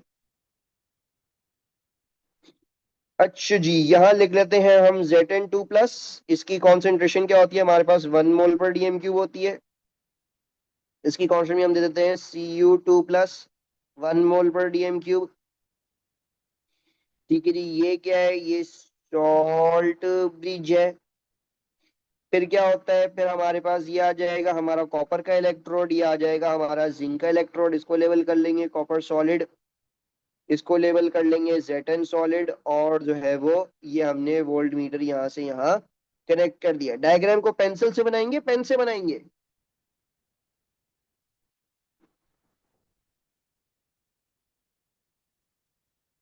मार्कर से बनाएंगे? जिन्हें तुमने मार्कर से नहीं बनाया ना आप डायग्राम, तो मैं तुम्हारा पेपर जो है वो एग्जाम में आगे तुम्हारा जो है वो तुमसे मार्कर से करवाऊंगा मैं। Actually state the charge carriers that transfer current through the wire, through the solutions and through the wire। through the solutions कौन सा चार्ज कैरियर है? अनस बताएगा। Salt, Iona, NO3 minus. ये क्या है? मैं, मेरा कभी कभी दिल चाहता है कि मैं जो हूं ना, कुछ बच्चों को उठा के उनका सर पटक दूं दीवार में, या उनका जमीन पे सर पटक दूं।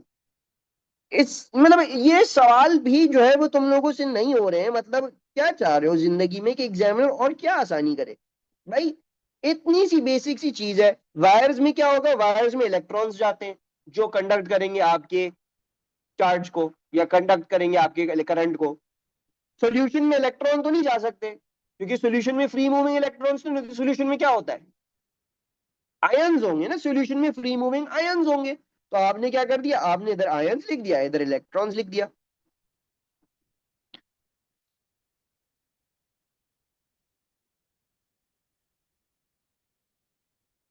The standard electrode potential for Zn2 plus Zn solid is this much. Water is added to standard Zn2 plus Zn solid electrode. So to draw, we need to know the oxidation states. तो बताई भी तो है oxidation states. ये क्या लिखा हुआ है जीनत?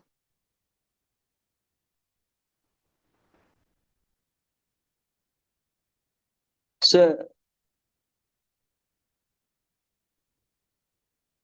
No like to know the direction of the. तो डायरेक्शन तो पूछी ही नहीं है इन लोगों ने।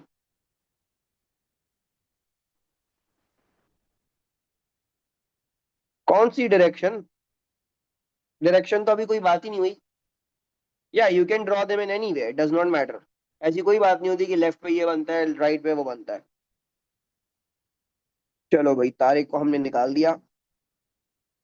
अच्छा जी। Face reveal please. मेरा अभी तो तुमने फेस देख लिया मेरा। नजर लग जाएगी, बस मुझे इतना नहीं देखते एक दिन में। The new concentration of Zn2 plus is 0.25 mole per dm cube. Use the Nernst equation. Nernst equation कहती है E will equal to E standard plus 0.059 over Z log of oxidised over reduced. सही है। तो क्या कर लेंगे, ई standard क्या होगा, हमने ई स्टैंडर्ड लेना होगा Zn वाले इलेक्ट्रोड का माइनस 0.76 प्लस 0.059। जेड क्या होगा, 2 होगा ऑब्वियसली। Zn और Zn2 प्लस में बेसिकली दो इलेक्ट्रॉन्स का इंटरचेंज हो रहा होगा। Log oxidised. ऑक्सीडाइज्ड में क्या लिखूंगा, ऑक्सीडाइज्ड में 2 प्लस लिख दूंगा, Zn का नहीं लिखूंगा, Zn2 प्लस का लिखूंगा। Zn यानी मतलब वैल्यू क्या लिखूंगा इधर, वैल्यू बताओ ना भाई, 0.25 लिखूंगा, यस। I will write 0.25। और रिड्यूस में क्या लिखूंगा,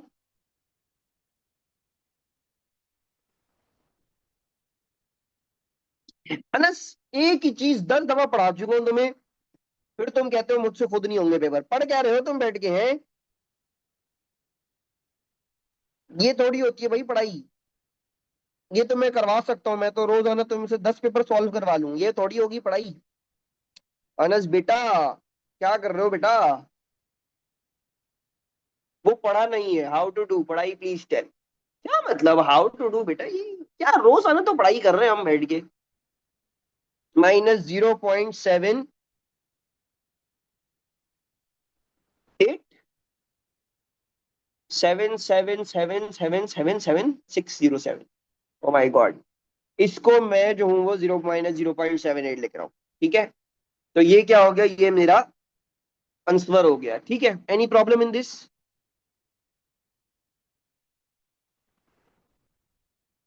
अच्छा जी। यार ये क्या है यार, अभी भी इतना पेपर बचा है। Electrochemical cell consists of ZnO Zn electrode and MnO2 Mn2O3 electrode in electrolyte alkaline electrolyte.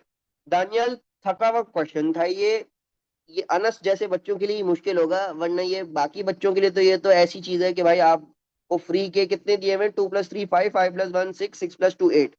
मेरे लिए तो फ्री के 8 मार्क्स चाहिए। भाई अब मैं यही बोलूंगा भाई, ये जो बच्चे हैं ना जो वो रोज रोज बोलते हैं सर ये बता दें वो बता दें, लेकिन उनकी इंप्रूवमेंट नजर नहीं आ रही है। अब मुझे एक कुछ बच्चों की यहाँ पे इंप्रूवमेंट नजर ही नहीं आ रही, तो मैं उनको बोलूंगा कि भाई भाई पढ़ाई कर लो भाई। कैन यू डू आसानी like you did with physics, gain free marks and stuff है? सर रिकॉर्डिंग देखेगा आज आपने, बढ़िया ना। अनस को मैं सुनाऊंगा, अनस की मैं इंप्रूवमेंट नहीं देख रहा। अनस को मैं रोज क्लास में बैठ के मैंने जो है वो पढ़ा पढ़ा के थक गया, अनस को बता बता के थक गया, अनस की इंप्रूवमेंट नहीं आ रही। अनस, अब तुम मेरे रेडार पे आ गए हो। The standard cell potential for this cell is +1.47 volts। The half equation at each electrode when this cell is discharging is shown. ठीक है। Zn + 2 OH - ZnO ये बन रहा है, और ये दूसरी इक्वेशन आपको दी हुई है। Use this information to determine the change in oxidation state of manganese when this cell is discharging. भाई हम ये निकाल लेते हैं। तो क्या हो रहा होगा बेसिकली, यहाँ पे -2 होगा, -2 × 3 -6, -6 डिवाइड बाई 2 करूंगा तो -3 हो जाएगा, तो इसका +3 हो जाएगा। और -2 × 2 -4, -4 इधर आएगा तो ये +4 हो जाएगा, तो ये मेरे पास ये चीज हो जाएगी। ठीक है। अच्छा, अब दूसरी बात हमने ये देखनी है, क्या हमारे पास जो है वो क्या हो रहा होगा,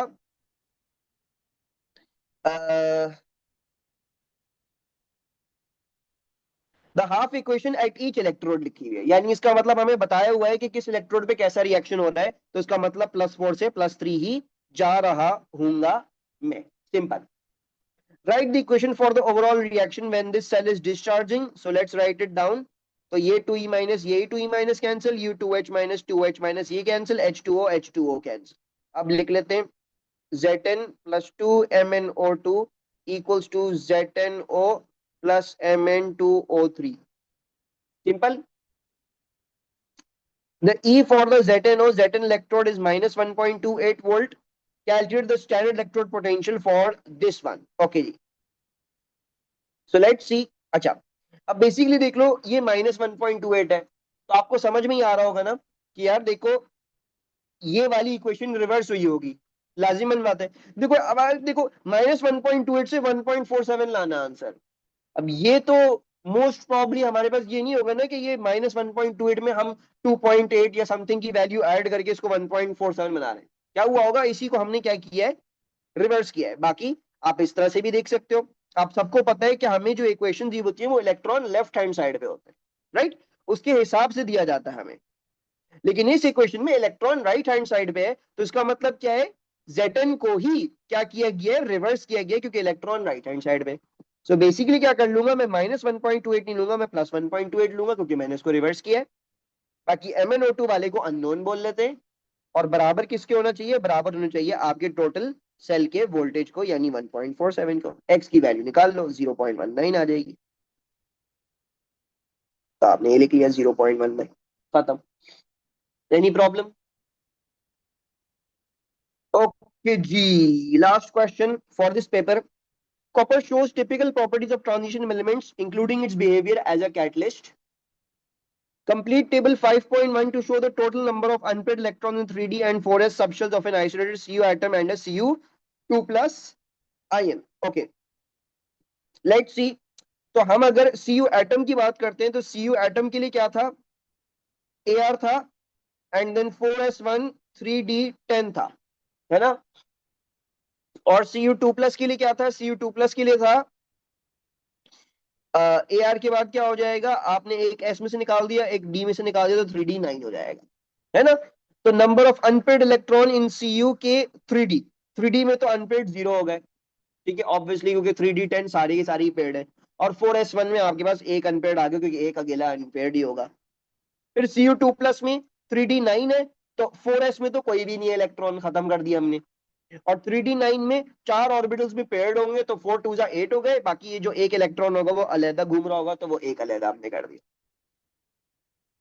The 3D orbitals in an isolated Cu2 plus ion are degenerate. Complete the diagram to show the relative energies of the 3 orbitals in an isolated Cu2 plus and in a Cu2 plus tetrahedral complex. ठीक है जी। तो अगर मैं जो हूं वो Cu2 plus ion की बात करूं, तो Cu2 प्लस आयन में क्या होगा, पांचों के पांचों क्या होंगे, सेम एनर्जी लेवल पे मेरे पास एग्जिस्ट कर रहे हो। ठीक है, तो मैंने एक ही लाइन पे क्या कर लिया, बना लिया। फिर टेट्राहीड्रल में क्या होता था, व्हाट वाज द स्प्लिटिंग,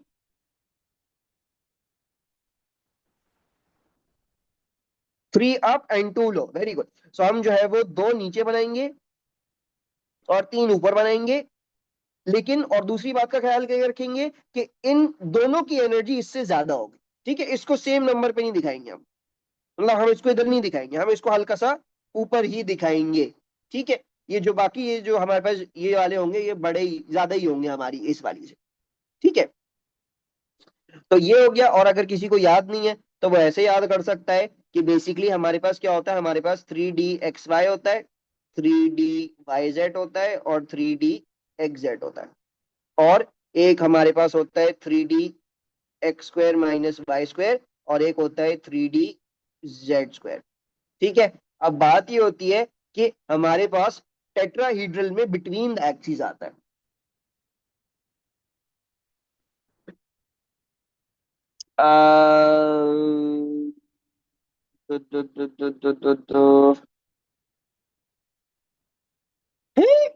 एक second, God,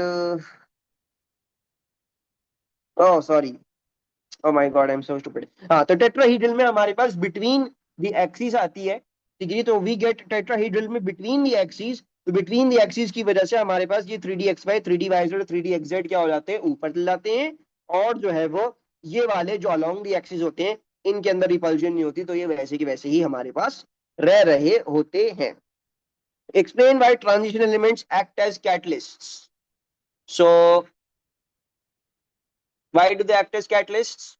they have vacant d orbitals that are energetically feasible, and number 2 इनके अंदर variable oxidation states भी होती है। ठीक है, there is two modes a transition metal acts as a catalyst. Transition metal acts as catalyst in two ways. Number one is heterogeneous catalysts. Heterogeneous catalysis. For example कहां पे होती है? हमारे पास होती है आयरन इन हैबर प्रोसेस। क्यों होती है? इसलिए होती है क्योंकि हमारे पास वेकेंट डी ऑर्बिटल्स हैं। तो ये इन वेकेंट डी ऑर्बिटल्स में क्या कर सकता है? इनके साथ जो है वो बॉन्ड्स बना लेता है, इनके एग्जिस्टिंग बॉन्ड्स को क्या कर देता है? वीक कर देता है, देन इनको डिसॉल्व कर देता है। So one of the process is via the heterogeneous catalysis, जिसमें हमारे वेकेंट डी ऑर्बिटल्स काम आ रहे होते हैं। दूसरी प्रोसेस जो है वो मेरे पास क्या है? मेरी होमोजेनस कैटलिसिस है। मेरे पास ट्रांजिशन मेटल्स होमोजेनस कैटलिसिस भी कर सकते हैं। फॉर एग्जांपल जब हमने देखा था कि हमारे Fe2+ Fe3+ को क्या कर रहे हैं? थायोसल्फेट की कैटालिसिस कर रहे हैं, राइट? तो उसमें सब कुछ आयन फॉर्म में, तो सेम फेज में है। तो ये पहले रिएक्ट करते हैं, फिर रीजेनरेट हो जाते हैं, रिएक्ट करते हैं, फिर रीजेनरेट हो जाते हैं। तो उसमें हमारे पास होमोजेनस कैटलिसिस आती है। तो इसमें क्या काम आता है? इसमें आपके पास वेरिएबल ऑक्सीडेशन स्टेट काम आता है। तो आपने क्या करना है? आपने यही बातें क्या कर देनी है? दोनों की दोनों यहाँ पे लिख देनी है। Let's write this down. Transition metals have variable oxidation states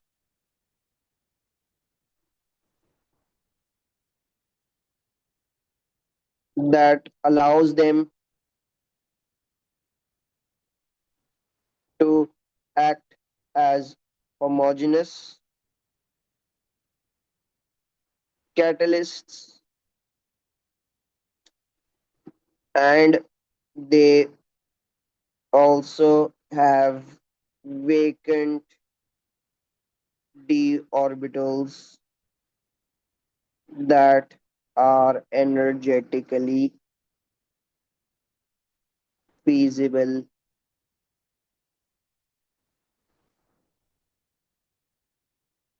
which allows for heterogeneous catalysis. Cn- is a monodentate ligand. Table 5.2 shows information about two complex ions that contain only Cn- ions as ligands. Complete table 5.2. Ag plus और coordination number 2 है। क्या होगा formula of complex ion?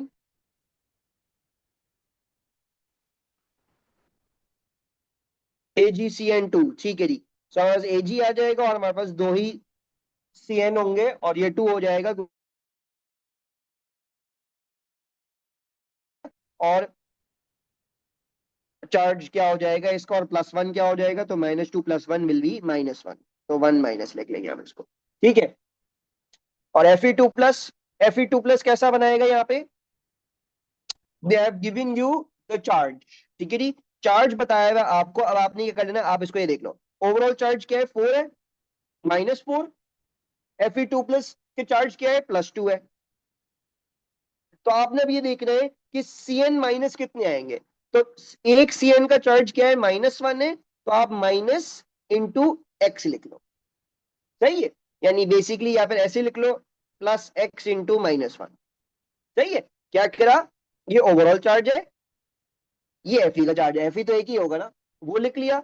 बाकी मेरे पास हर Cn का charge -1 है, और मुझे ये निकालना है कि मेरे पास कितने Cn है, तो मल्टीप्लाइड बाय x कर लिया। इसको सॉल्व कर लो। सो ये उधर जाएगा, तो ये हो जाएगा -6, और ये x -1 हो जाएगा। माइनस माइनस कैंसिल, x की वैल्यू आ जाएगी आपके पास 6।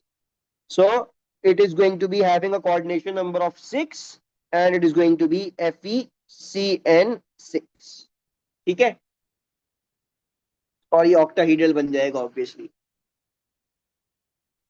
या अल्लाह।